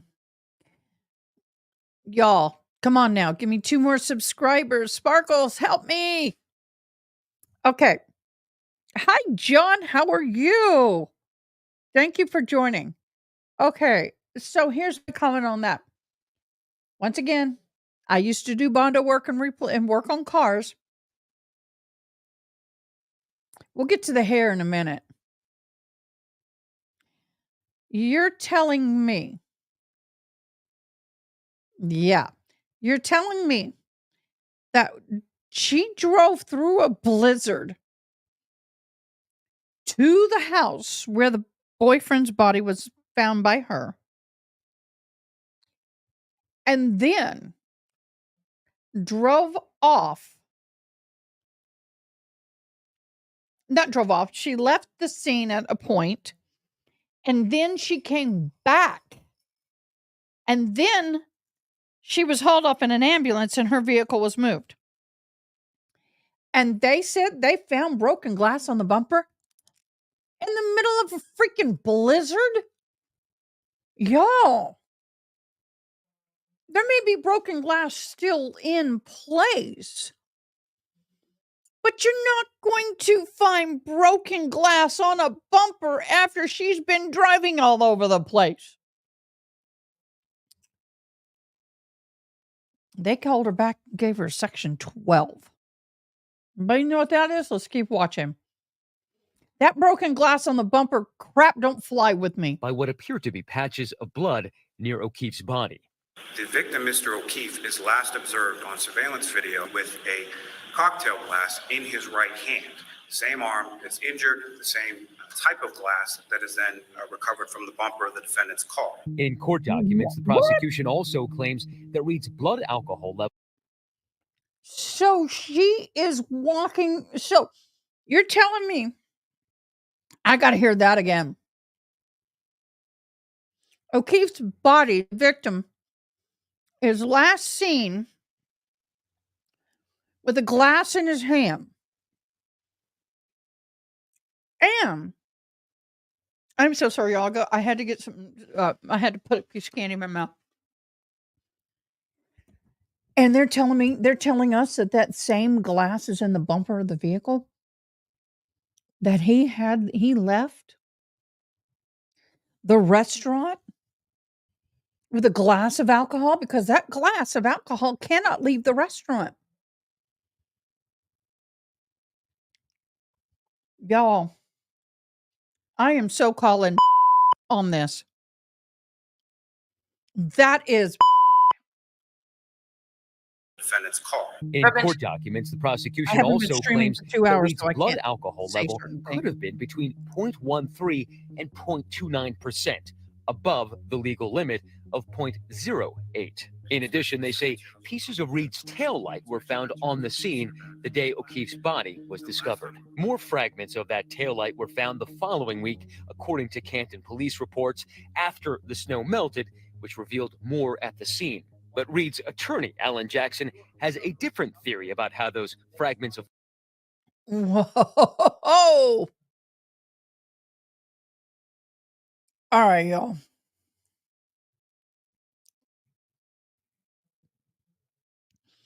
If I get to 200 people tonight that subscribe, then tomorrow I will go on and eat that dang peanut butter mayonnaise pineapple sandwich that George Kelly was eating. But I got to get to 200. If you get me to 200 tonight, I'll eat that dang sandwich on the next live Monday morning. Okay, let's talk about this. They borrow a freaking blower. They, the prosecutor, they, the sheriff, police, whomever, borrow a blower and blow the scene. What? Well, that's coming up, I'm sure, but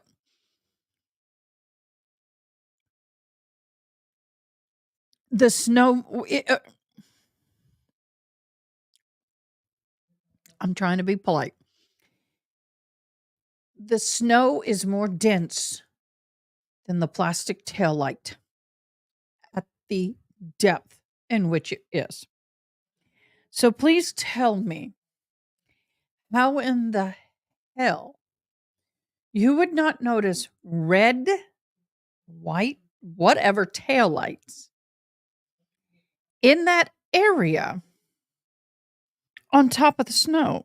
Or if you were smart, you would have shoveled and sifted that snow within a radius of that body. You use a red plastic cup to scoop up blood given to you by a neighbor? Really? Yes, there's strong winds, but guys, there's so much weak investigation here. It's mind-boggling. Maddening is correct. Let's listen to more. Taillight got there. Those pieces of taillight were placed there after the fact. You're saying evidence was planted. The pieces of taillight were planted after the fact. What does the defense believe actually happened to John after Karen dropped him off? I think he walked into the house. I think he was confronted, was likely brought down to the basement. I think that confrontation got physical and he was beaten. He was beaten to a point of unconsciousness. Jackson argues that the autopsy photos of O'Keefe support his theory and not the prosecution's claim. Looks like he's been in a fist fight and he's been beaten. He's got some defensive wound bruises on the backs of his hand. He's got this massive laceration on the back of his head, a big giant gash, about 2.5 inches, exactly lateral, going from left to right. 2 black eyes, cut over his right eye, cut over his nose. Which none of the EMTs noted inside that house. His body was placed outside. But in a statement, nobody, not one EMT documented the cut on the back of the head. They documented, or someone said that there was a pile of blood under the head, but nobody documented the blood on the back of the head while we're there. I don't know if y'all realize. Oh yeah, I remember one of the EMS people the gentleman who was at the head of O'Keefe while he was in the EMS unit, and he was suctioning him to intubate him, stated that the first suctioning, which was not as deep as the first, what I would call a superficial suctioning, was 1.5 liters, and then another 0.5 liters when they went deeper in to secure everything. I'm trying not to get graphic. And they couldn't understand, right? Could not understand where all the blood from this. Someone alluded in one of my comments that it could have been from the car hitting him. Y'all, he had blood in his nose. He had a cut on the ridge of his nose. It is fair to say he probably had a busted nose. From the injuries, he had a busted nose. When your nose bleeds and you're laying on your back, all that blood is going to go down into your esophagus and down towards your lungs till it stops bleeding. Just plausible. Injuries not consistent with being hit by a car at 24 miles in reverse.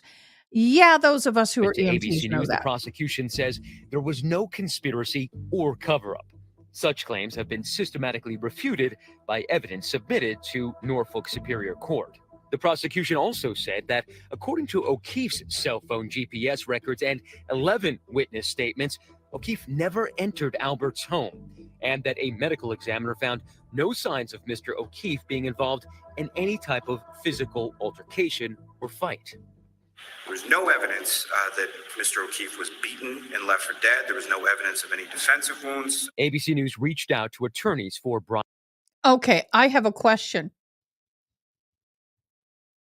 Who's the ME friends with?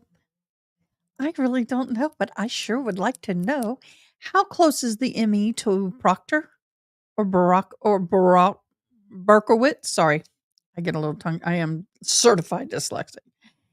Not with a goose egg on his forehead and a gash on the back of his head. Exactly. If you've been hit by a vehicle, you're going to have cracked ribs. You're going to have bruising, and depending on where, but most likely him being over 6 foot, it probably would have been more in the hip, between the hip and the knees. He had nothing between the neck and the knees. Not a dang thing that's been reported thus far between the neck and the knees. I mean, lower neck and knees. Yeah. In the torso or upper legs. Nothing. Let's see what they have to say.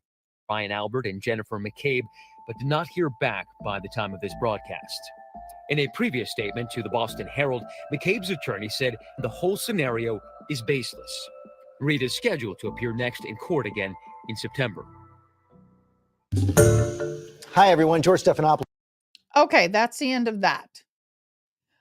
What is your opinion? What do you think? There is just in these 15 pages, and I'm going to spend the weekend to go through and kind of highlight some things.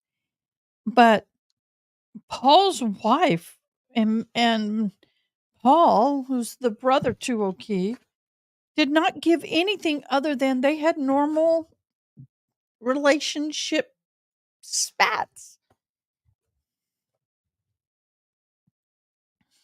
I'm looking through this to see.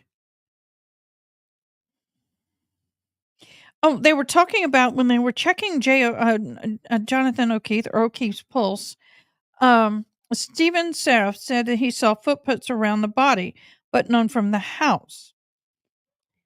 The head was facing closest to the house, and he was on scene for about an hour and a half. But the thing that gets me is let's talk about those footprints. Let's talk about that.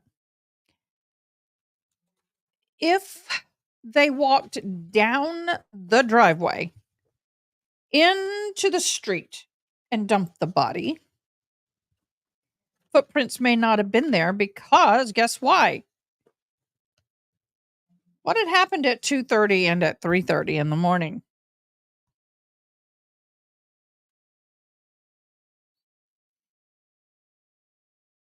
What had happened?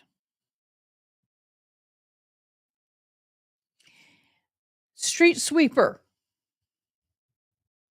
Hello. Street sweeper came down that street at 2:30 and 3:30 in the morning. He saw no body. Now, that's one of the things he's trained to look for. He looks for fire hydrants, bicycles, cars, animals, bodies, anything.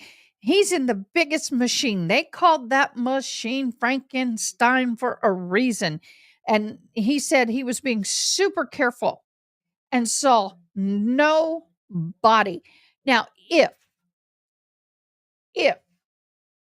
Karen Reed can pull up and go, there he is, then right then and there, she's down here with the sweepers much higher up. No, I don't believe he was there at 2:30 or 3:30, because he would have been seen. I find it interesting that the comments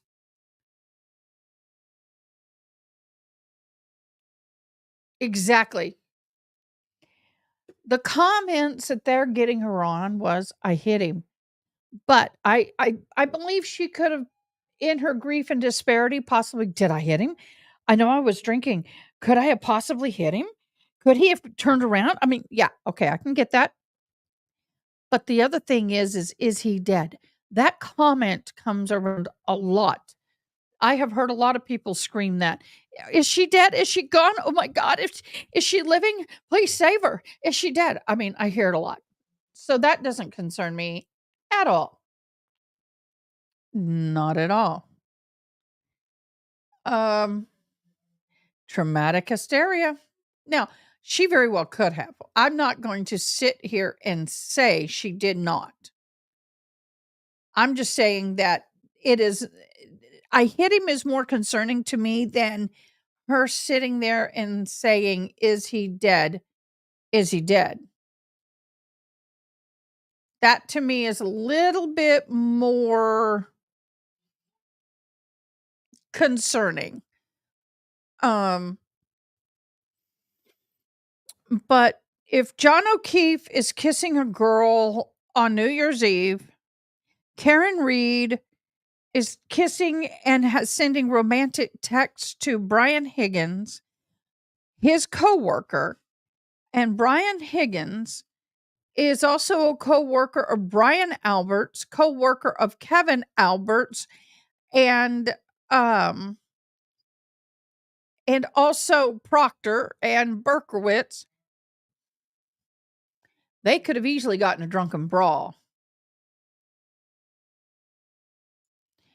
Jen put that in her head. What else I'm seeing? Most witnesses testify she didn't say she hit him.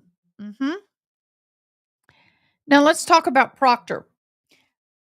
Don't have the full story myself, so if y'all can kind of fill in, I'd appreciate it. Y'all, I need 2 more subscriptions. Come on, y'all. I don't want to eat the sandwich, but I want the subscriptions. So please subscribe. Proctor, state PD lead. He's the lead investigator for the state PD. He's like a state trooper. Kevin Albert is a Canton PD. He is also a brother of Brian Albert, the homeowner, and he's a co-worker to John O'Keefe. There's that triangle. Chris Albert is a brother to Brian Albert, the homeowner. His wife is Julie. Chris is called a selectman or like politician of some kind. And they have text confirming that that Julie and Chris have babysitted for Proctor. And gifts have exchanged between them and Proctor. He's proctored every witness and report. Right.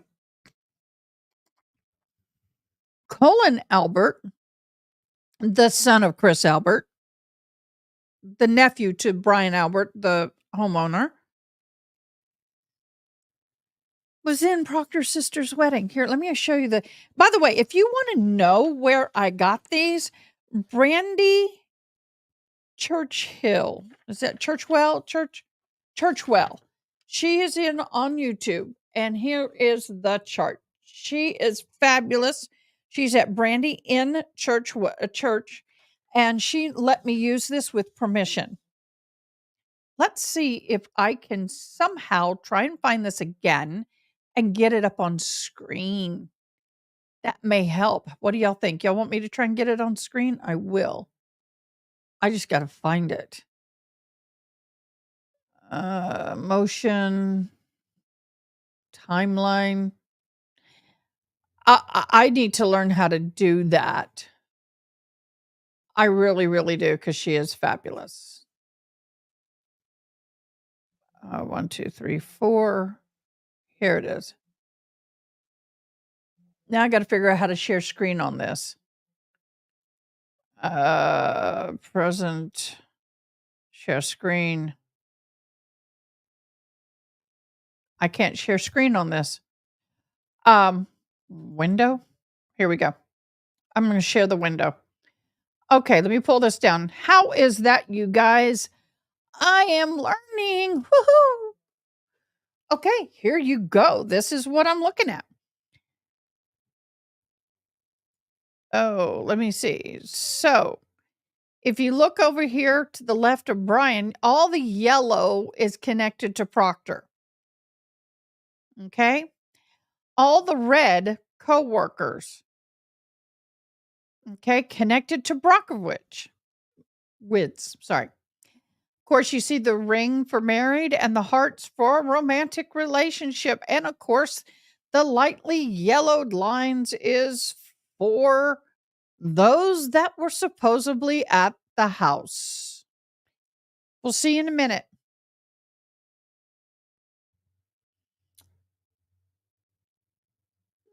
Wow. Brandy is the best. I am very appreciative. I got permission to use these, but let's look at this, y'all. I mean, OMG. They even got the dog on here. See? There's a little doggy right there. I'm going to come back over here with this because I don't want to keep looking over here. Like I said, I got multiple screens and I am a baby at this. I am learning how to do this. This is very new to me. And I appreciate y'all's kindness. And didn't mean to do that. Where am I going with this? There we go. Dang it, I'm trying to size it. So we'll get to some of those other pictures in a little bit, but there we go. I'm trying to size it so I can fit everything on the same screen.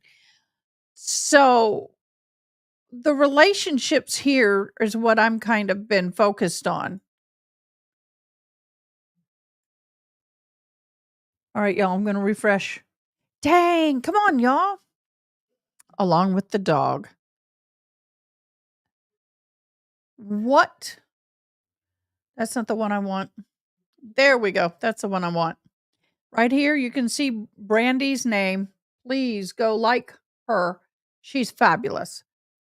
I want to know what she uses to do this.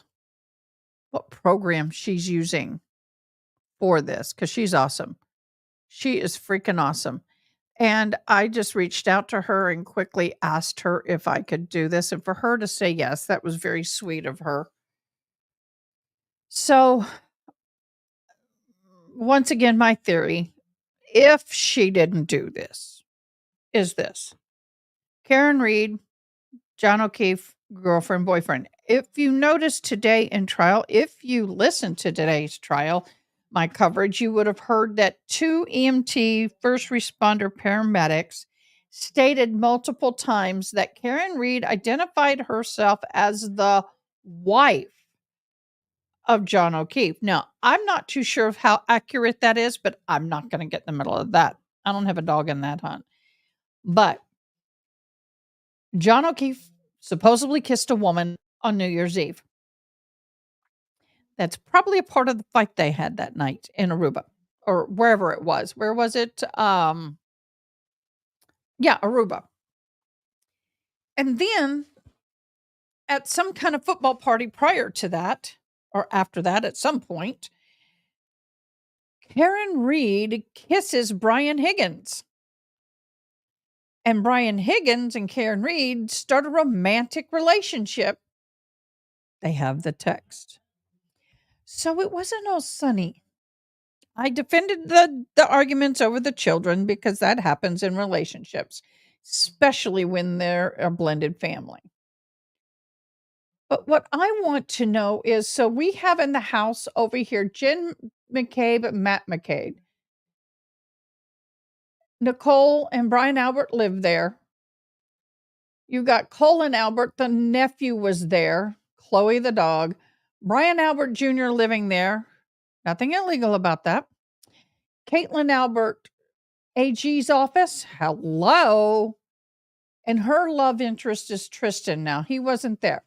I don't know who Julie Nagel and Sarah Levinston is. I know they're friends to Brian. I wish I had a picture. But I get it. You can't always get them. So Karen drops off about 1:30 in the morning, John O'Keefe, or like after 12:30, after 12. She's home by 1:30. 4:30, 5 o'clock, she gets up. John O'Keefe's not there. She drives around by herself, which is a new one for me. And then she calls Carrie Roberts, and then she calls Jen McCabe. They three drive to Brian Albert's home. So obviously Jen McCabe's not living there. She's at home with her husband. But Jen texted either like at 2:45 or 6:24 or something like that. I don't have the time in front of me. How long does it take for a person to die in the snow? Cold. I'm paraphrasing.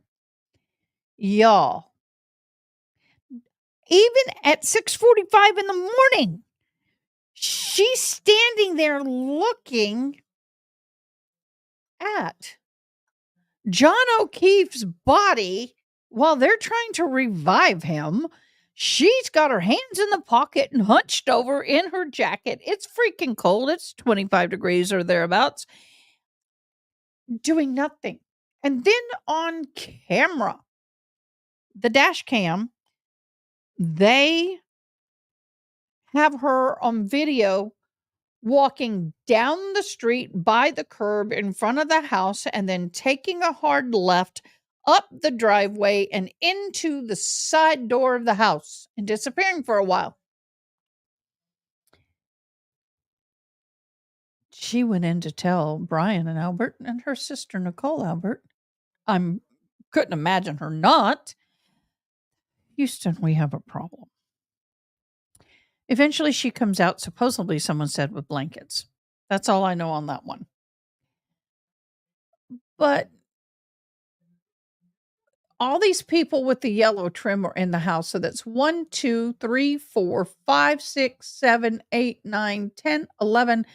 11 for sure were in the house after 12:30ish in the morning. John O'Keefe is questionable. Let's go back to the 11. So you have Jen and Matt Cabe in one vehicle, for sure, because I would assume they're husband and wife. Then Caitlin Albert and her love interest, but he wasn't there, so she was probably in a vehicle. She may or may not have been in with Brian, but let's say she wasn't. That's 3 vehicles with the dog. Then you have Colin Albert, that's 4 vehicles. Then you have Julie and Sarah, that's either 5 or 6 vehicles. Brian Higgins, that's 7 vehicles, not including the owners if they're in the garage. You're telling me that John O'Keefe is laying there in the snow and nobody sees him? How in sandblasted hell is that possible? I've been on for 2 hours, so I'm not going to get in trouble if I let some slip. Please comment, subscribe, please, you guys. I am 2 away, and I promise you, if I get the 200 tonight, I will eat that peanut butter mayonnaise pineapple sandwich. I will eat it Monday on my live. So come on, get me to 200. Not that I want to eat it, but I'll do so as a reward to y'all. Is anybody following me here? Anybody have a comment about any of this? I really want to hear from you. This isn't just about me. I really want to hear your side on this. Either you agree or you disagree. Doesn't matter. I accept all opinions as long as they're polite, respectful. Oh, snap it. Of course, CG in Texas left in Junction. There's a massive, I got to pull this up. That's north of me. I love storm chasing, and I hate that I'm not going to be storm chasing. I don't storm chase when it gets dark because, oh, dude, massive storm. Yes, baby. But it's not going to hit me. Everything runs, as soon as it gets to my area, it splits. Y'all look at all that stuff lighting up in my area. But I have someone I know out storm chasing, and yeah, it's running straight due west. I'm not going to get hit. We need the rain. We desperately. All right, CG in Texas. If you are anywhere, look at your radar. Make sure that you're not in the path of this storm, because this one that's coming through Junction actually has some potential rotation in it. I am watching it closely. My daughter is in college, and I am watching her area as well. There's a lot of storm chasers up in her. Menard has 3 signatures, tornado signatures in Menard. Well, between Menard and Eden, which is on the road that I take to see my daughters. So anybody who's listening, and just north northwest of Junction on that highway going towards Menard. I think I can't remember what the number is on that highway for the life of me. There is a massive hail core going across there. Let me show. Well, I can't share this video. So anyway,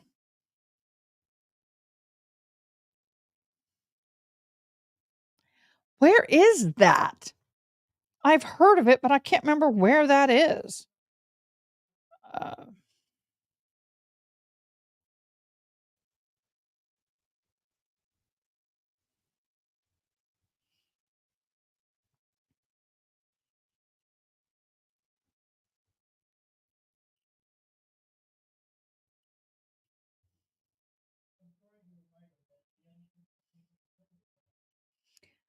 um,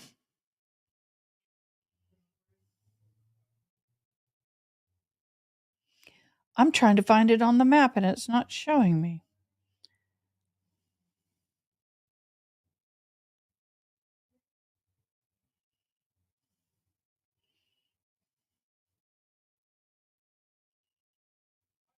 Ah, well, everybody stay safe because it is getting nasty in the tornado alley.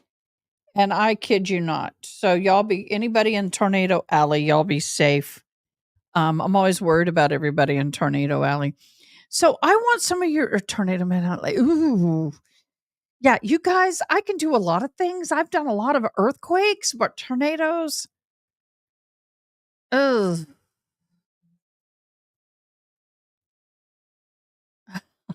We are definitely ADD, ADHD friendly here. So welcome. I'm not ADD or ADHD, but I know a lot of people who are, and I'm a disability. I know I've done a lot of stuff, y'all. But my career right now is a disability integration specialist, deaf support specialist, interpreter for the deaf. I'm deaf without my hearing aids. Okay, so I want to look at some of those images I had there. Let's look at some of those. So they said that she was out driving around. This is missing the exact time Karen would have driven by. So they have this John's house at 5:08 a.m., waterfall at 12:15, and then 5:11 a.m. So y'all can kind of see John's house is over here. You can kind of see that. I guess she'd come this way and connect and follow my mouse and come over here to 34 Fairview Drive. But she didn't. She came up this way. 518. Okay. Just kind of an interesting thing that they'll probably use. Here is her timeline of Jen's calls, texts, and John's and step data.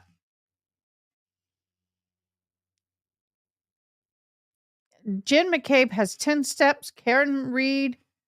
So, to 1227 here. We'll have to look at this.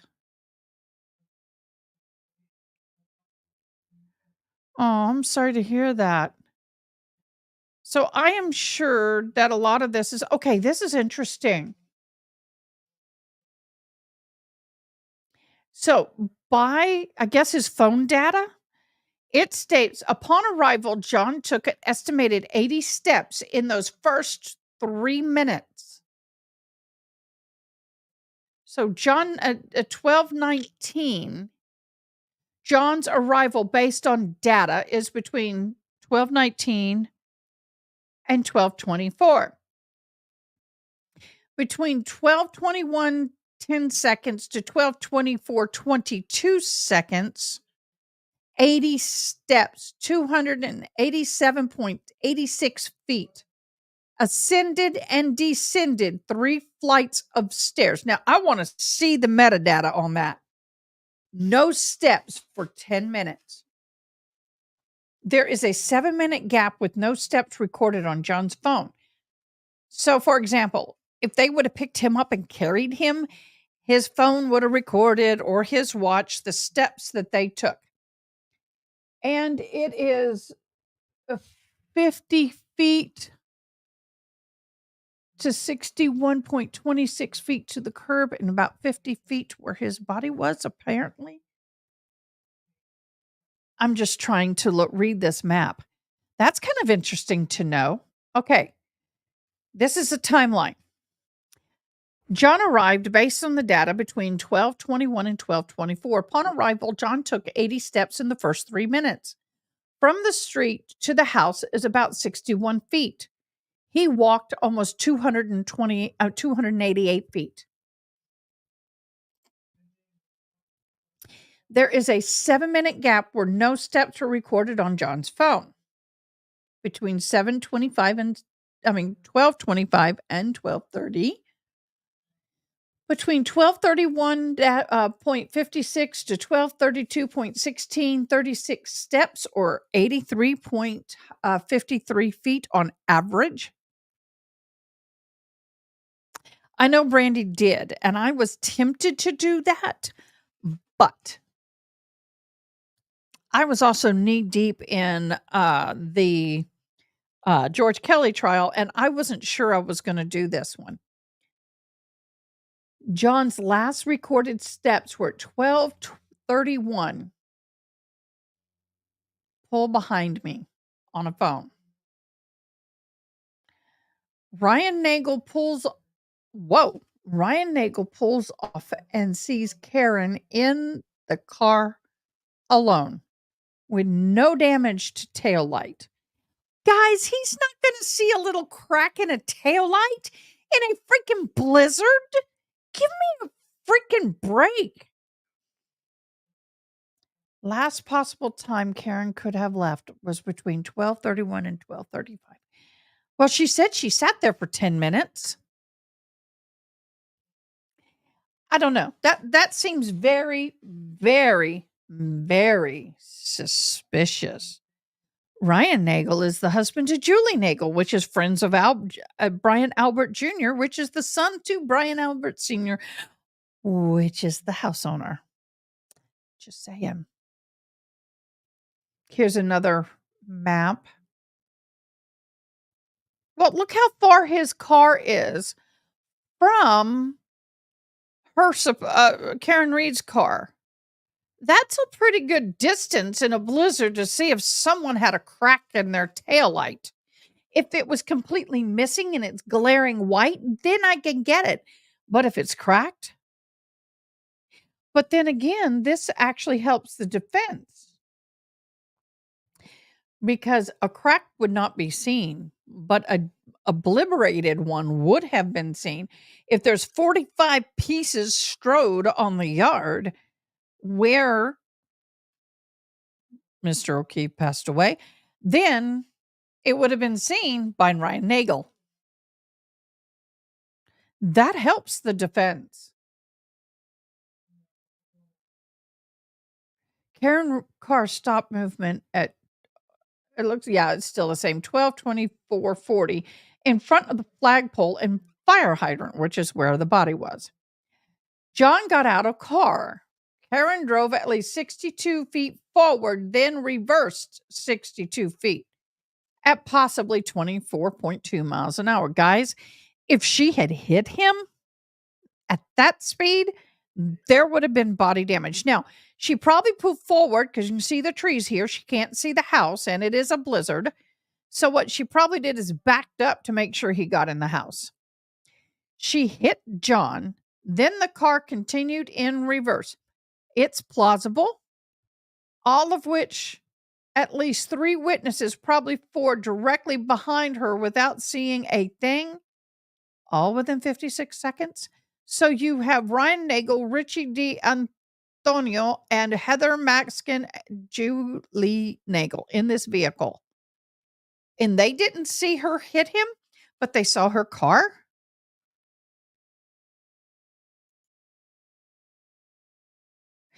I'm getting it. I'm getting it. Okay, at 10:41, Julie's last text to John. John and Karen arrive at 10:54. Drink in Karen's hand. Julie gets a migraine and leaves. Okay, bye, Julie. Nicole and Brian Albert leave, Jen and Matt leave at midnight. Now, the bar closes shortly after. 12:10, Karen seen leaving Waterfall with 2 females. That was probably Jen and Caitlin. But there's no mention of Jen, Caitlin, Albert, and Tristan leaving. And Brian Higgins totally left out the records. John seen leaving with glass in hand. I want to know what restaurant allows anybody to leave with a glass in hand. Jim McCabe's phone shows leaving Waterfall. Okay. Anybody want to talk about the butt dials? Guys, if you're watching me, please subscribe. Get me to 200. Come on, y'all. I don't want to eat that sandwich, but I'd love to do it for you. I would do it for you. I would do it for you. Please comment on this. I mean, wow, this to me is pretty interesting. Okay, anybody know about the butt dial? In the order of events, I'm sorry, my nose is tickly. My mic kind of gets in the way of me seeing.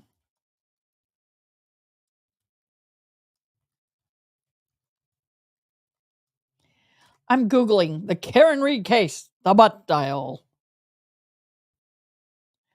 Oh, those butts are really suspicious.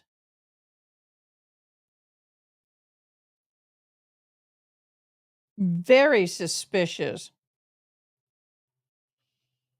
I want to play.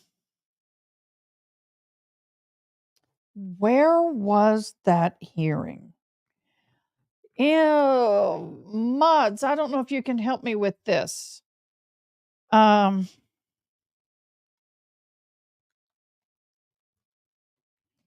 looking for the pretrial hearing where her attorney, I think it's here. I want to see where her attorney talks about the freaking butt dials.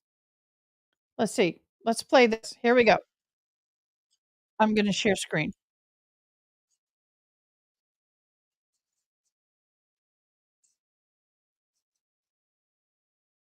Are seated, the Commonwealth is just asking for some time to run those queries and provide those time. Okay, I don't want to go there. I want to get past him. Come on, get past him. Who's responding? All right. I'm sorry. No, but you would say when you were speaking with Officer Smith or Officer Jones from the Canton Police Department at the Canton Police Station in this particular context, did you say this? When you were questioned by... Happy to do it. Commonwealth is essentially asked. I don't think the evidence comes anywhere close to information whatsoever. I know I'm skimming. A pathologist, forensic pathologist who Here we go. Performed himself. You don't know about the butt dials? Listen. Thousands of autopsies. Has already submitted a sworn affidavit to this court that John O'Keefe's injuries are consistent with having been in a fight. I want a and are butt not dial consistent with having been hit meter by a car. Since he submitted that affidavit, the federal authorities have provided us with their reports, whereby FBI experts also corroborate that John O'Keefe's injuries are not consistent with having been hit by a car. They employed experts in biomechanics and kinematics who have reviewed the evidence in this case, and they've confirmed that the physical evidence essentially shows and doesn't show what Dr. Sheridan has opined. So therefore, if John O'Keefe was not hit by a car, that means that Karen Reed did not kill him. And we know that John O'Keefe did not die of natural causes. This was not a heart attack or a stroke. John O'Keefe was injured. He was mortally injured. If he was not hit by a car, as both our expert and FBI confirmed, then he was attacked.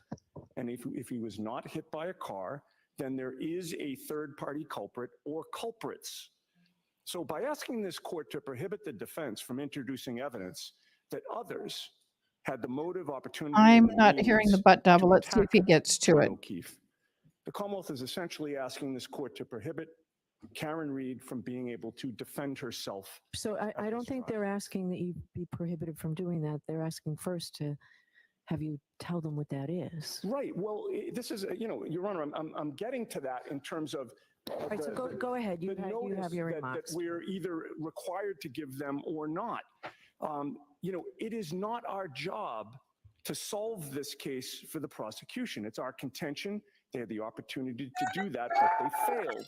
It is not our job Sorry, I to had to do it. name a specific third-party culprit.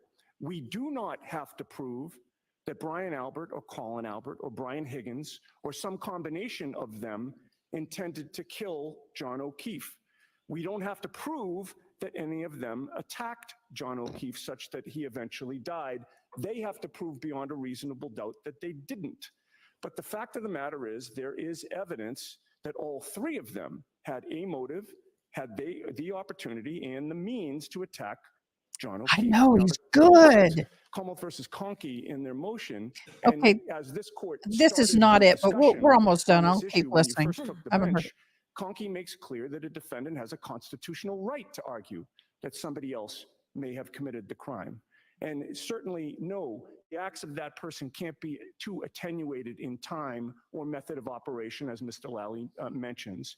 But in terms of being the right time period, Your Honor, you can't get any closer than their presence at the scene at the very time that John O'Keefe was killed. And in terms of the method of operation, given that we have evidence that he was not hit by a car and that he was attacked, all three of these men, either alone or in combination, possess the ability to attack him with or without a weapon. I mean, it's a very low standard here. The Commonwealth acknowledges that. It's a low standard of simple relevance. And the evidence here establishes relevance. Now, I would note, Your Honor, the Commonwealth cites Commonwealth versus Finney. I don't know if they realize this, but that was my case. I represented Roland Douglas Finney before. Okay, guys, look what I found. I think I finally found it. I apologize. I've been looking for it. I appreciate you listening, but here we go. I think this is it. Objecting to this Rule 17 motion. Oh, come on. Kevin Albert's a 19-and-a-half-year veteran of the Canton Police Department, extremely well-respected, extremely well-liked. Any insinuation that he participated in a conspiracy or cover-up is simply untrue. There's been no showing how personal communications between my client and Mr. Higgins have. I'm sorry, guys. This is on their end. Any relevance here, let alone evidentiary value. To this motion. Higgins. I'm getting to the butt now. Here we go. All right, so Mr. Lally, is it safe to assume you did not provide or you didn't comply with my order in providing the motions and supporting affidavits on this as well to the third party record holders and their lawyers? Yes, Your Honor. Okay. So the council will receive copies of this as well and be permitted to argue now. Previously mentioned, Brian Higgins did testify before the federal grand jury. And at that time, he was specifically asked if on January 29th of 2022, he made any phone calls when he got home. He said that he did not. He testified that he lived alone. He testified that he was alone that night. He testified there was nobody else in his bedroom. He testified that when he went to bed, he placed his phone on the bedside table. This is a guy that Karen Reed was having a After making romantic. those admissions, he was confronted by a federal prosecutor with his phone records. Those records revealed that Brian Albert called Brian Higgins at 2:22 in the morning on January 29. Those records reveal more.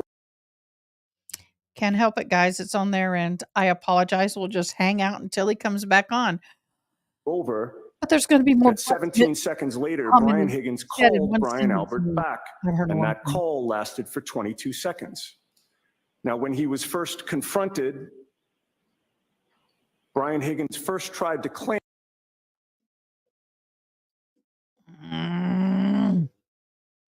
Sorry, guys. I don't know if it's the weather between us, but it shows That it I had have to have plenty been of a butt strength. dial. That term butt dial is used by many of the Commonwealth's witnesses to explain the many calls between them and among them. And I've never seen a case where there have been so many butt dials, to be frank. But Mr. Higgins was already locked in. He already testified his phone was on the bedside table. His butt was in the bed, the phone was in the table. And it butt dialed. The two could not have met, Your Honor. There was no possibility of a butt dial. And then Higgins admitted that. And that wasn't Mr. Higgins leaving Brian Albert a voicemail. He also admitted under oath that the toll records would have reflected a voicemail. Very if they went liberal, I'll to say that voicemail. much for it. He admitted that to call Brian Albert back, he would have had to first reach for his phone, then unlock it with the passcode or Face ID. Then he would have to press on Brian Albert's number. And that is exactly what he did. And he testified that was what he did. He also testified that nobody from the Commonwealth, not Trooper Proctor, not How many ADA times did Lally, he say butt? I'll take a drink. How many times?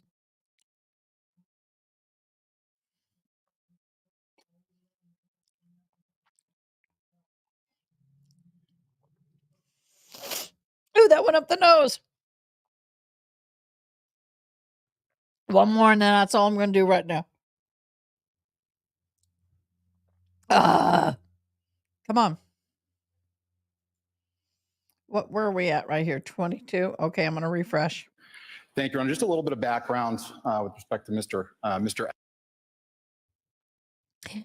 Now, do you see what I'm talking about? Butt dialed. Brian Higgins is the one in the romantic texts with Karen Reed. asked him about that phone call from Brian Albert. Y'all, I know. To Higgins, or the return phone call from Higgins to Albert lasting 20.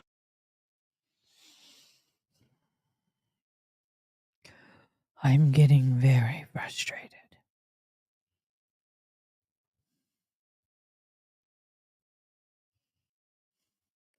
Swig Dr. Pepper.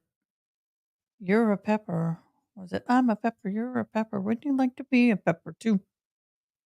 Don't get me singing, 22 y'all. seconds. Rather than get everyone's phone records, as this court knows, the Commonwealth has fought the defense at every turn in our quest to get the phone records. They've persuaded this court that we were previously on a fishing expedition. You were on a... To the extent the court once thought otherwise, it is clear this is no longer a fishing expedition. We do not have to go fishing to wonder anymore whether calls were made. We now know that someone who had been in that house when John O'Keefe arrived called the homeowner at 2:22 in the morning, 3.5 hours before John O'Keefe's body was found on the homeowner's lawn. We learned that neither party to that call ever revealed to police, investigators, or prosecutors that they connected by phone in those early morning hours. Just like Jennifer McCabe never revealed that at around the same time she was Googling, asking how long it took for someone to die in the cold, a search that the FBI confirms happened at 2:27 in the morning, again, about 3.5 hours before John O'Keefe's body was found. Now, for his part, Brian Albert also first tried to claim that his phone call to Brian Higgins at 2:22 in the morning was a butt dial. He said that he was awake and watching TV, but he was called back to the grand jury to testify a second time. The second time, Brian Albert changed his testimony to say that at 2:22 in the morning, he and his wife were in bed in an intimate situation. He claimed that he had his phone with him in the bed. So now he's claiming that it was during that intimate situation with his wife that he supposedly butt dialed Brian Higgins. He had no explanation, however, for how his phone picked up when Higgins called him back 17 seconds later. He had no explanation for the 22-second phone conversation that followed. And it's worth noting that Higgins testified he never heard any intimate noises on the other end of the line either. Brian Albert tried to maintain that he butt dialed Higgins, but again, that would mean that his butt also answered the phone when Higgins called back, and it doesn't make any sense. Both men denied talking to each other despite being confronted with that mountain of evidence by federal prosecutors. But it wasn't just the January 29th, 2022 calls between Higgins and Albert.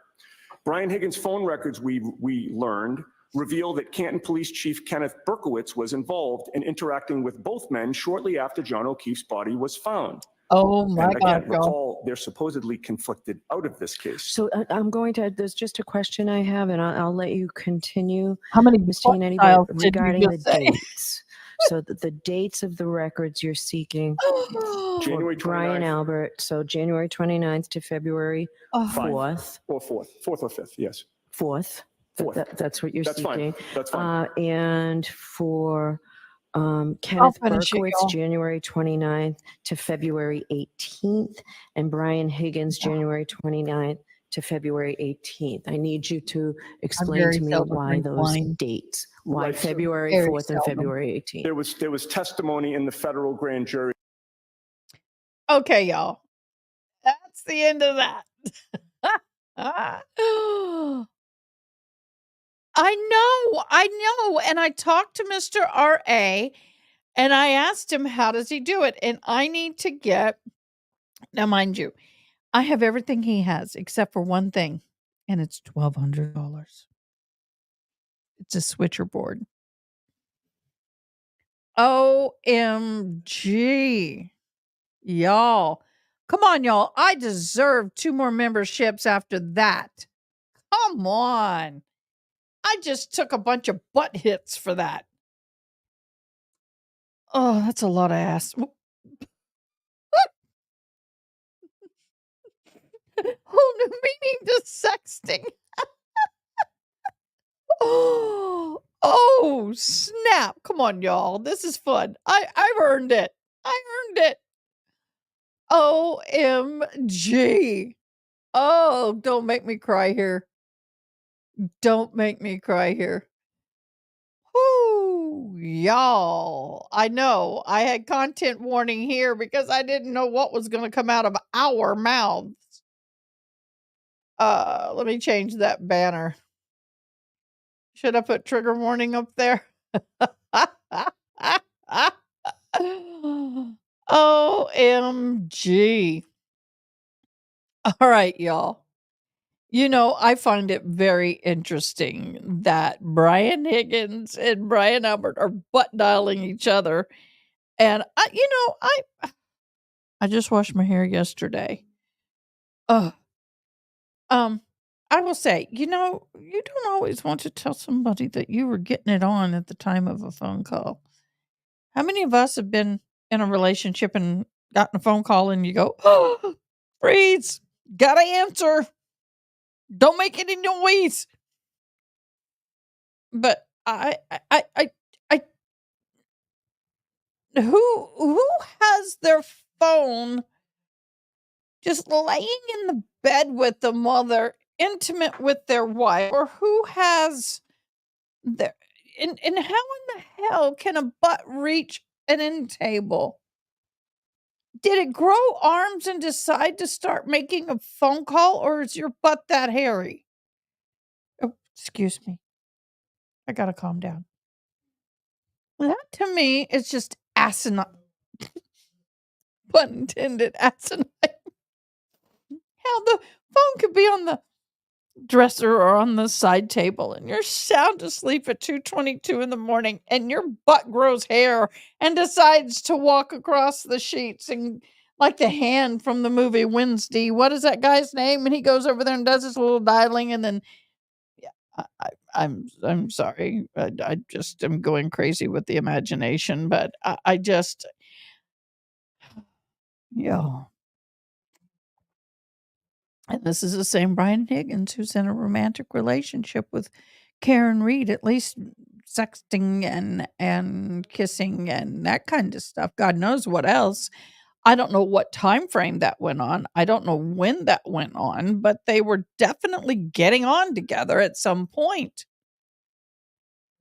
I mean, seriously, at some point they were getting it on together.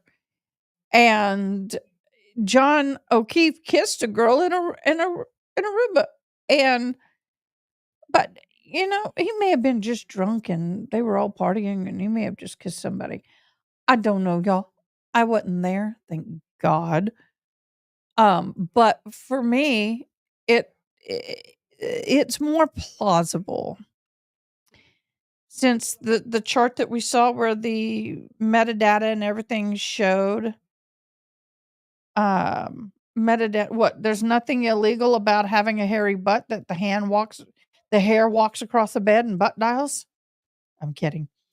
But the thing is I still think the most plausible story, if she didn't do it, and it's only if she didn't do it, the most plausible story is Brian Higgins and John O'Keefe. Oh, the kissing, etc. Yeah. John O'Keefe and Brian Higgins got in a fight over Karen Reed. And they were drunk. They were inebriated.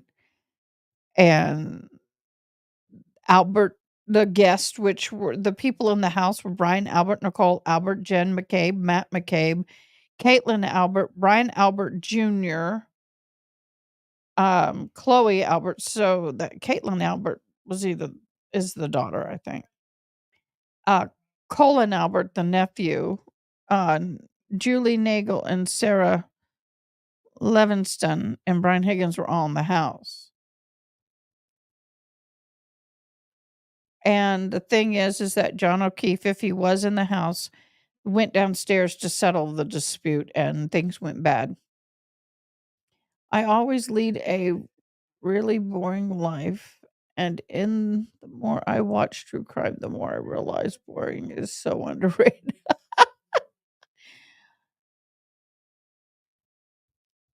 And the dig got involved. You mean the dog got involved? Yes. But here's the other thing. We haven't talked about the dog. So the dog was known not to be the friendliest of dogs, so I'm told, or I've heard. And I got some on my screen. So very shortly, very shortly after John O'Keefe passed away, they rehomed the dog.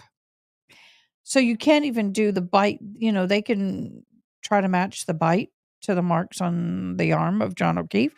They can't even do that because supposedly they don't even know who they gave the dog to. You have a dog that you've had for 7 years and you're just going to, we're going to rehome it tomorrow. We're not moving. We're not doing anything. We're not nothing. You know what I mean? It's like, oh, one subscriber away, y'all. Come on. One more of you need to subscribe so I can eat this dreaded sandwich. I'm looking on my phone for the weather. Oh, y'all, it is blowing up. But unfortunately, it's going to pass me. Just barely. I would love some good rain tonight. Heck, I'd go sit on top of the parking lot and take the photos. I've done that before. I've got a beautiful panoramic. They got rid of the evidence. The dog. I feel bad for the dog. I really do. I mean, dogs getting rehomed like that really suck for them. Didn't the dog attack J.O. before? I haven't heard that, but it wouldn't surprise me. And you know how dogs can get if two people get in a fight, the dog's going to defend, especially if it's friendly with one of them. Not my dog because she's asleep down there. She's a service dog. She's professionally trained, bred, born, raised service dog.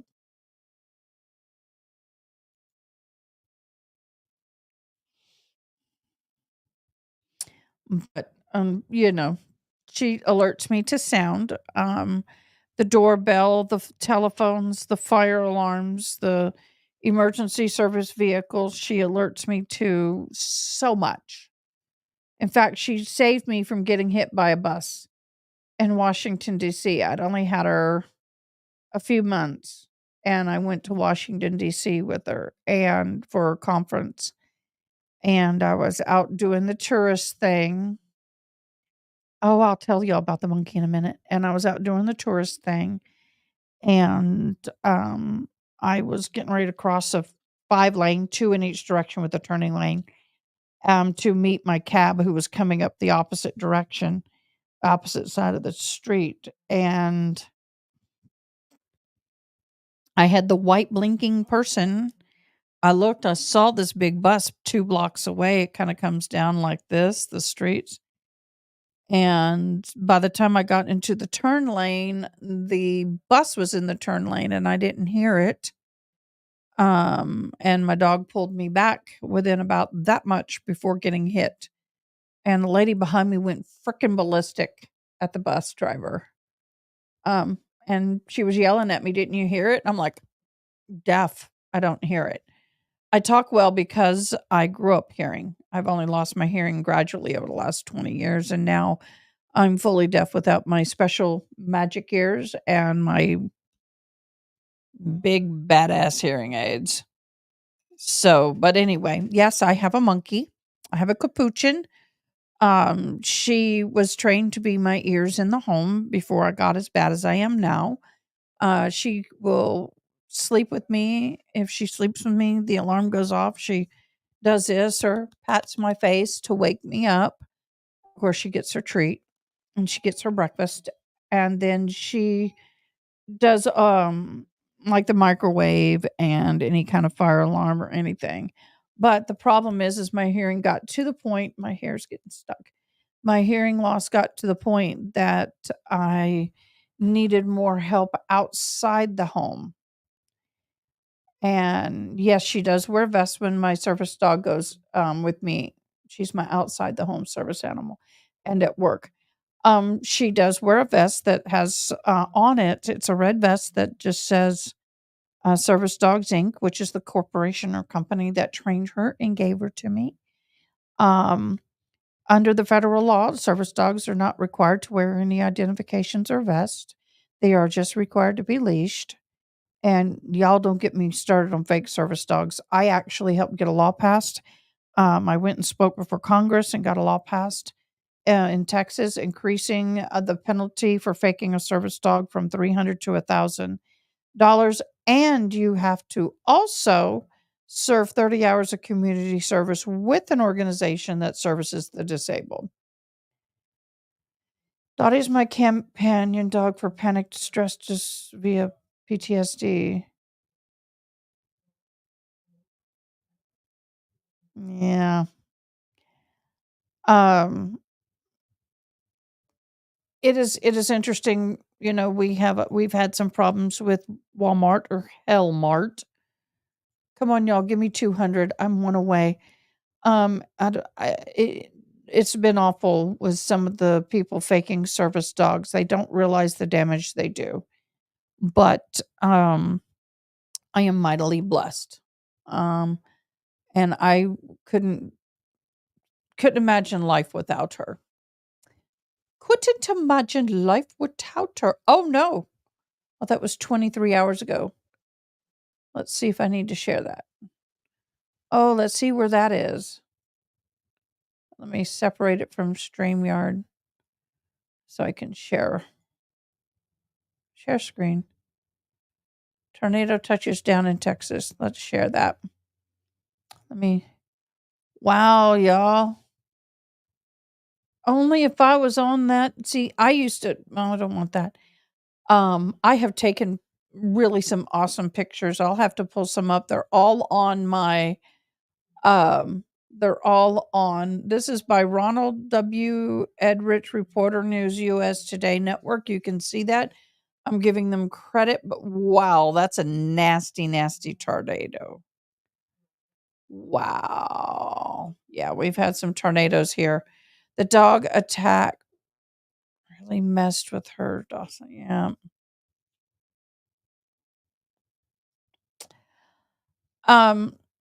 Okay, CG and Tex, I want to ask you a question, and I'm just doing this to protect you in the long run.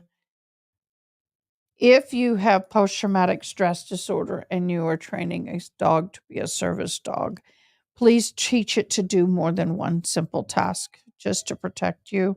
For example, um, my PTSD, I tend to do this when I start to get in that state, for example.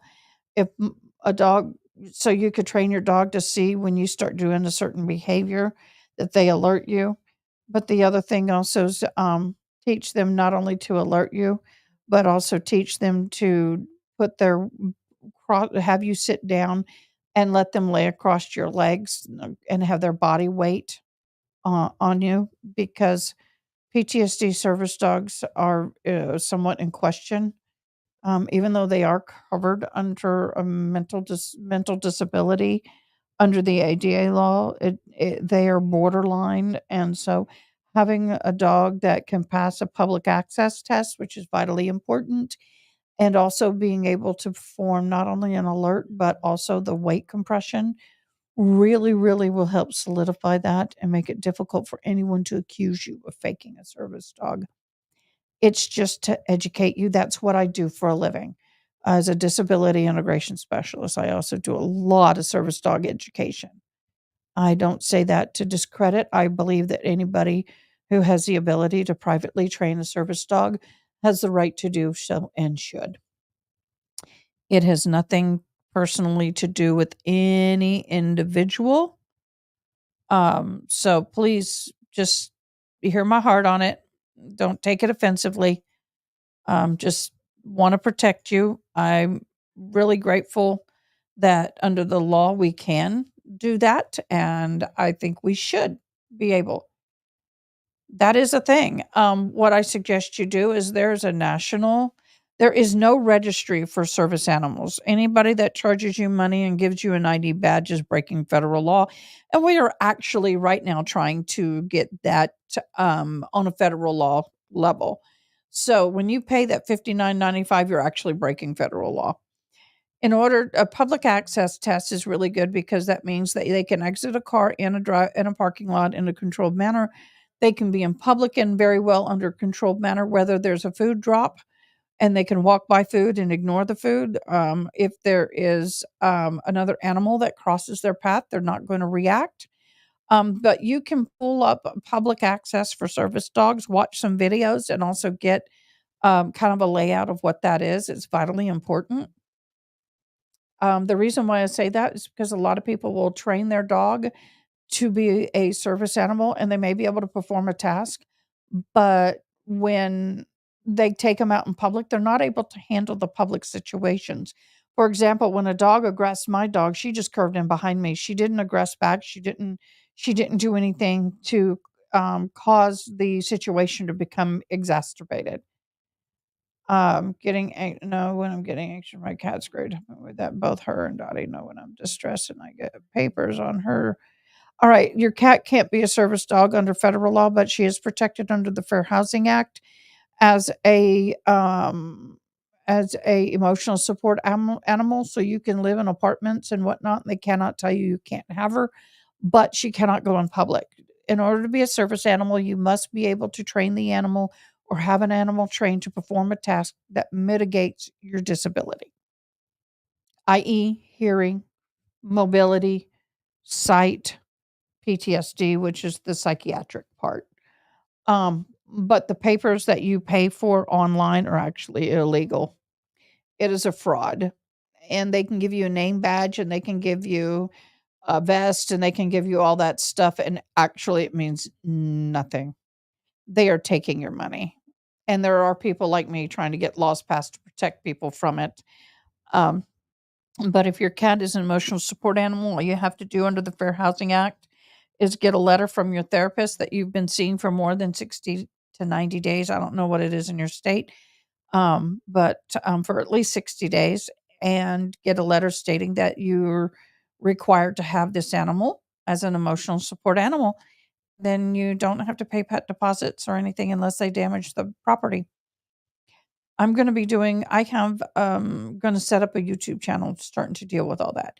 I want people to be able to do it the right way. I want people to be able to get their needs met and not have to get in trouble.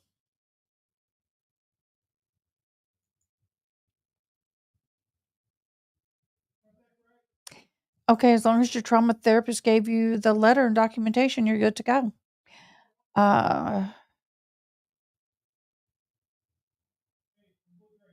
Yeah, the emotional support animals shouldn't even bark anywhere. We call them hellions, and the owners are even worse, and they're faking it, and it really makes people with me who have a true legit dog. I mean, she's flawless in public, and I mean, if I wish y'all could see her, she's absolutely freaking amazing. She sits under the table and doesn't beg. She alerts me, but her alert is she pops me on the leg with her nose to let me know that there's sounds and stuff. She's absolutely awesome,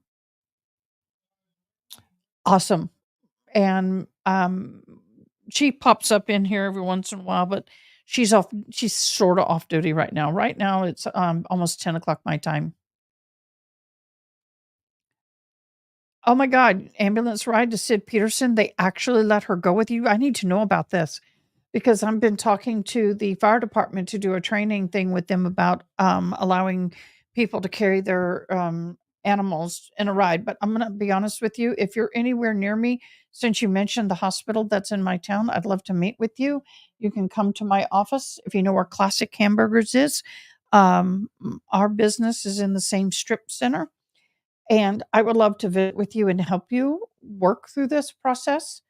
But she may be recoverable, and I'd love to assist you. Please, you see my phone number scrolling at the bottom of the screen. Write it down. Text me. Call me. I'd love to meet with you. I'd love to help you through this and see if we can find a way to either recover your dog, or if not, I know where you can get one and only cost you an application fee of $50 and nothing else.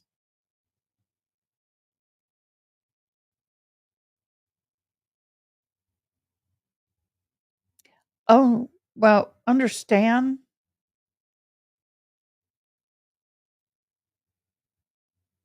Oh, okay. I thought she went with, let me see. I've not been in public since the attack, except, oh, I gotcha. Well, you can call me and we can FaceTime and we can talk. But that is one of the things that I am very passionate about, as you can tell.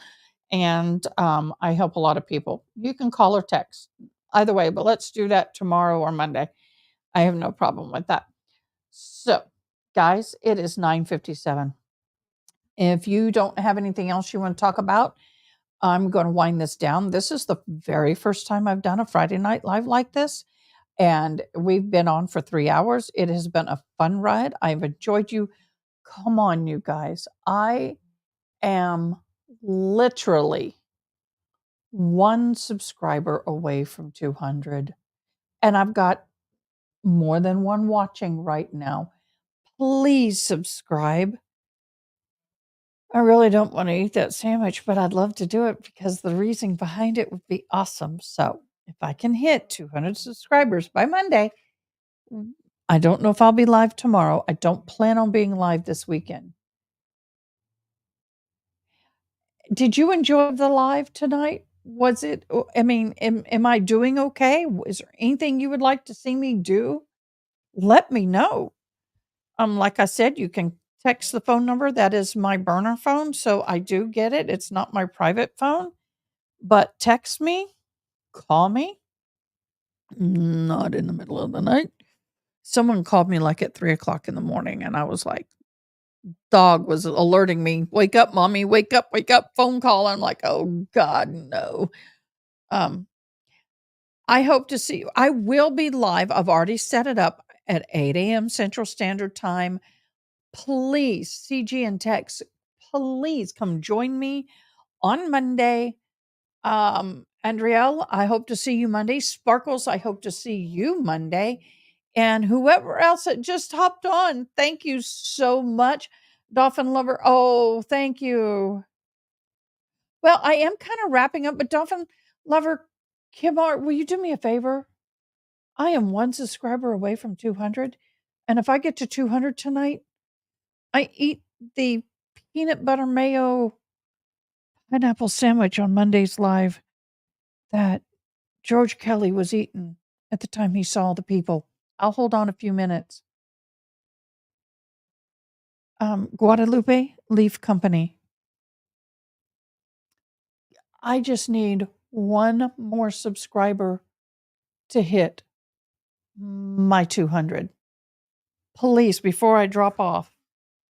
Oh, thank you. Everybody, please, please subscribe. I need the 200. Oh, you are subscribed. Awesome. Oh, thank you. Look, y'all, Dolphin Lover Kim R, if you are up to it, go back and watch the live. There was a lot of butt dials towards the end, and every time the word butt came up, I had to have a little sip of my wineo. And I don't normally drink a lot.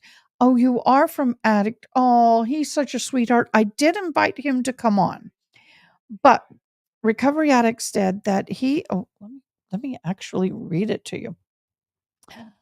I said, I know you're busy, but I am sure, and I'm doing my very first Friday live. If you'd like to hop on and talk about the George Kelly case, you're more than welcome. And I sent him the link. He goes, oh, I just finished installing my new shower, and I'm a sweaty mess.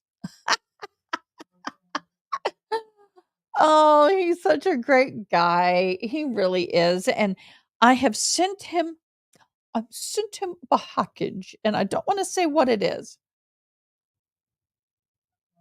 Oh. Well, I really, really enjoy getting to know him. And I was blessed to be on a panel with the George Kelly trial, and that's where I met most of y'all.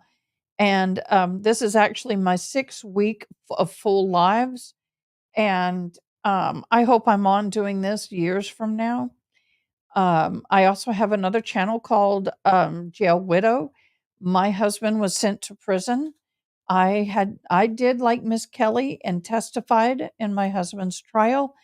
I fully understand where she's coming from and where everything is, what she's going through. The only difference is my husband was found guilty, and I later discovered his guilt. And he did go to prison for 5 years. He is out. So, oh, thank you so much. Oh, thank you, Sparkles. So, I have kind of fell into this accidentally, but obviously I have a knack for it. So, would you please help me grow my channel and help me hit that 200 mark? Dang it. All right. If I hit it over the weekend, I know we have some people that'll do the replay.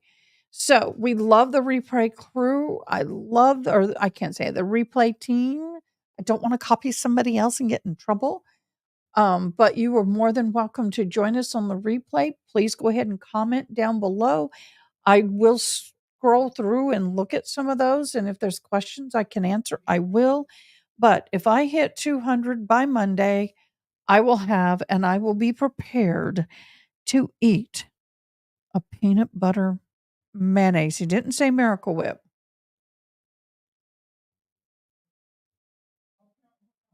Yes. My first live was a Hannah Gutierrez read, the very tail end of hers. And then I did the George Kelly trial, and now I'm doing this one. I didn't really anticipate doing any of the ones that are running currently because the George Kelly trial, most of the ones that a lot of other people were doing were already in the middle of trial. And some of them I don't want to deal with kids and murders. I mean, it depends. I did start playing around with my lives and pineapple and setting and getting everything done. And, I've got my iPad monitor. I got my Rodecaster Pro. I got my vertical monitor, my horizontal, my camera, my fan, my light, my phone, my Stream Deck, all of this good stuff. And it was during the, oh, Ethan Crumbly trial, the trial for the parents. I started really watching. I did do the sentencing for both Kim and oh gosh, what was his name? Crumley's, the parents, Mr. and Mrs. Crumley. I did do their sentencing, but that was all testing. But I have been only fully live for 6 weeks. I love pineapple, I love peanut butter, and I do like mayo. But James and Jennifer Crumley, that's right. I don't know if I can do all 3 on a piece of bread. Well, we'll see. Remember Elvis used to love peanut butter banana? I mean, I like peanut butter banana. So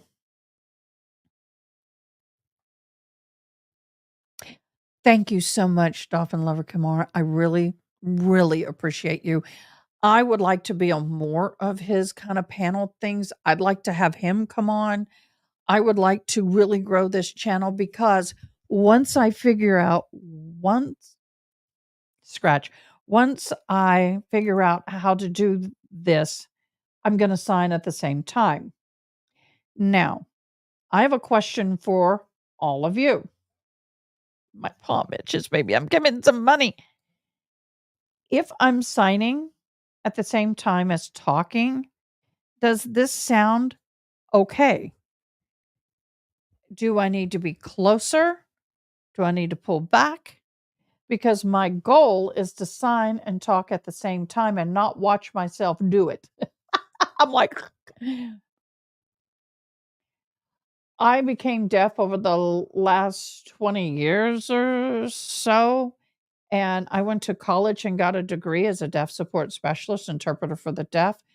However, I'm not certified. I was not going to basically play the paying game. I'm not.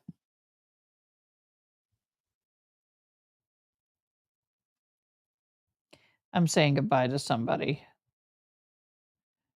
I missed her. She was here. She cleans the office for us, and she's a dear friend. So, does it really sound okay to have the microphone here? Good. Because it is not easy signing and talking at the same time, especially with the court vocabulary. So I'm learning that still. But I'm only going to sign what I say because I'm not a court certified interpreter. Tighten your mic so it stays up like that. It's perfect. I can to a point. There we go. This kind of swivels a little bit, so I'll have to adjust that. But it's really setting right there on my cheek. But I still have enough room to move with my hands, since I may bump it every once in a while. So, okay, guys, it's 10:07 Central Standard Time, and we got rain on the way. Luckily, it's barely going to hit us. And I am going to prepare for next week. Please, everybody, Dolphin Lover, CG in Texas, if you watch Recovery Addict, if he's covering this case, I understand, but I would love to have you during the week. I know everybody has jobs. Even if you just hop on and listen for a few, I would appreciate it. As always, you're welcome. I hope that you have a blessed weekend, safe weekend. I will see everybody here Monday at 8 a.m. Central Standard Time. And I already have it prepped and ready to go. So if you just go over on my YouTube channel and click notify me, it will come up. All right. Sparkles, thanks for moderating tonight. You are awesome. Have a great evening, Dolphin Lover Kamar. Can I just, let's see, have a great evening. I'll see if there's anyone else I can get to subscribe, please. I am also streaming at the same time on my Facebook channel. So if you're on my Facebook channel, thank you so much for joining. I'm not ignoring you. I hope y'all have a great weekend, and I will see you later. In the meantime, let's rock it out a little bit with a little bit of music. Let's see what I've got to play. And wait a minute. Nice to meet all y'all that I just met. Have a great, great weekend. And I will see you guys very, very soon, Monday morning at 8 a.m. Unless something happens in the meantime, then I'll hop back on.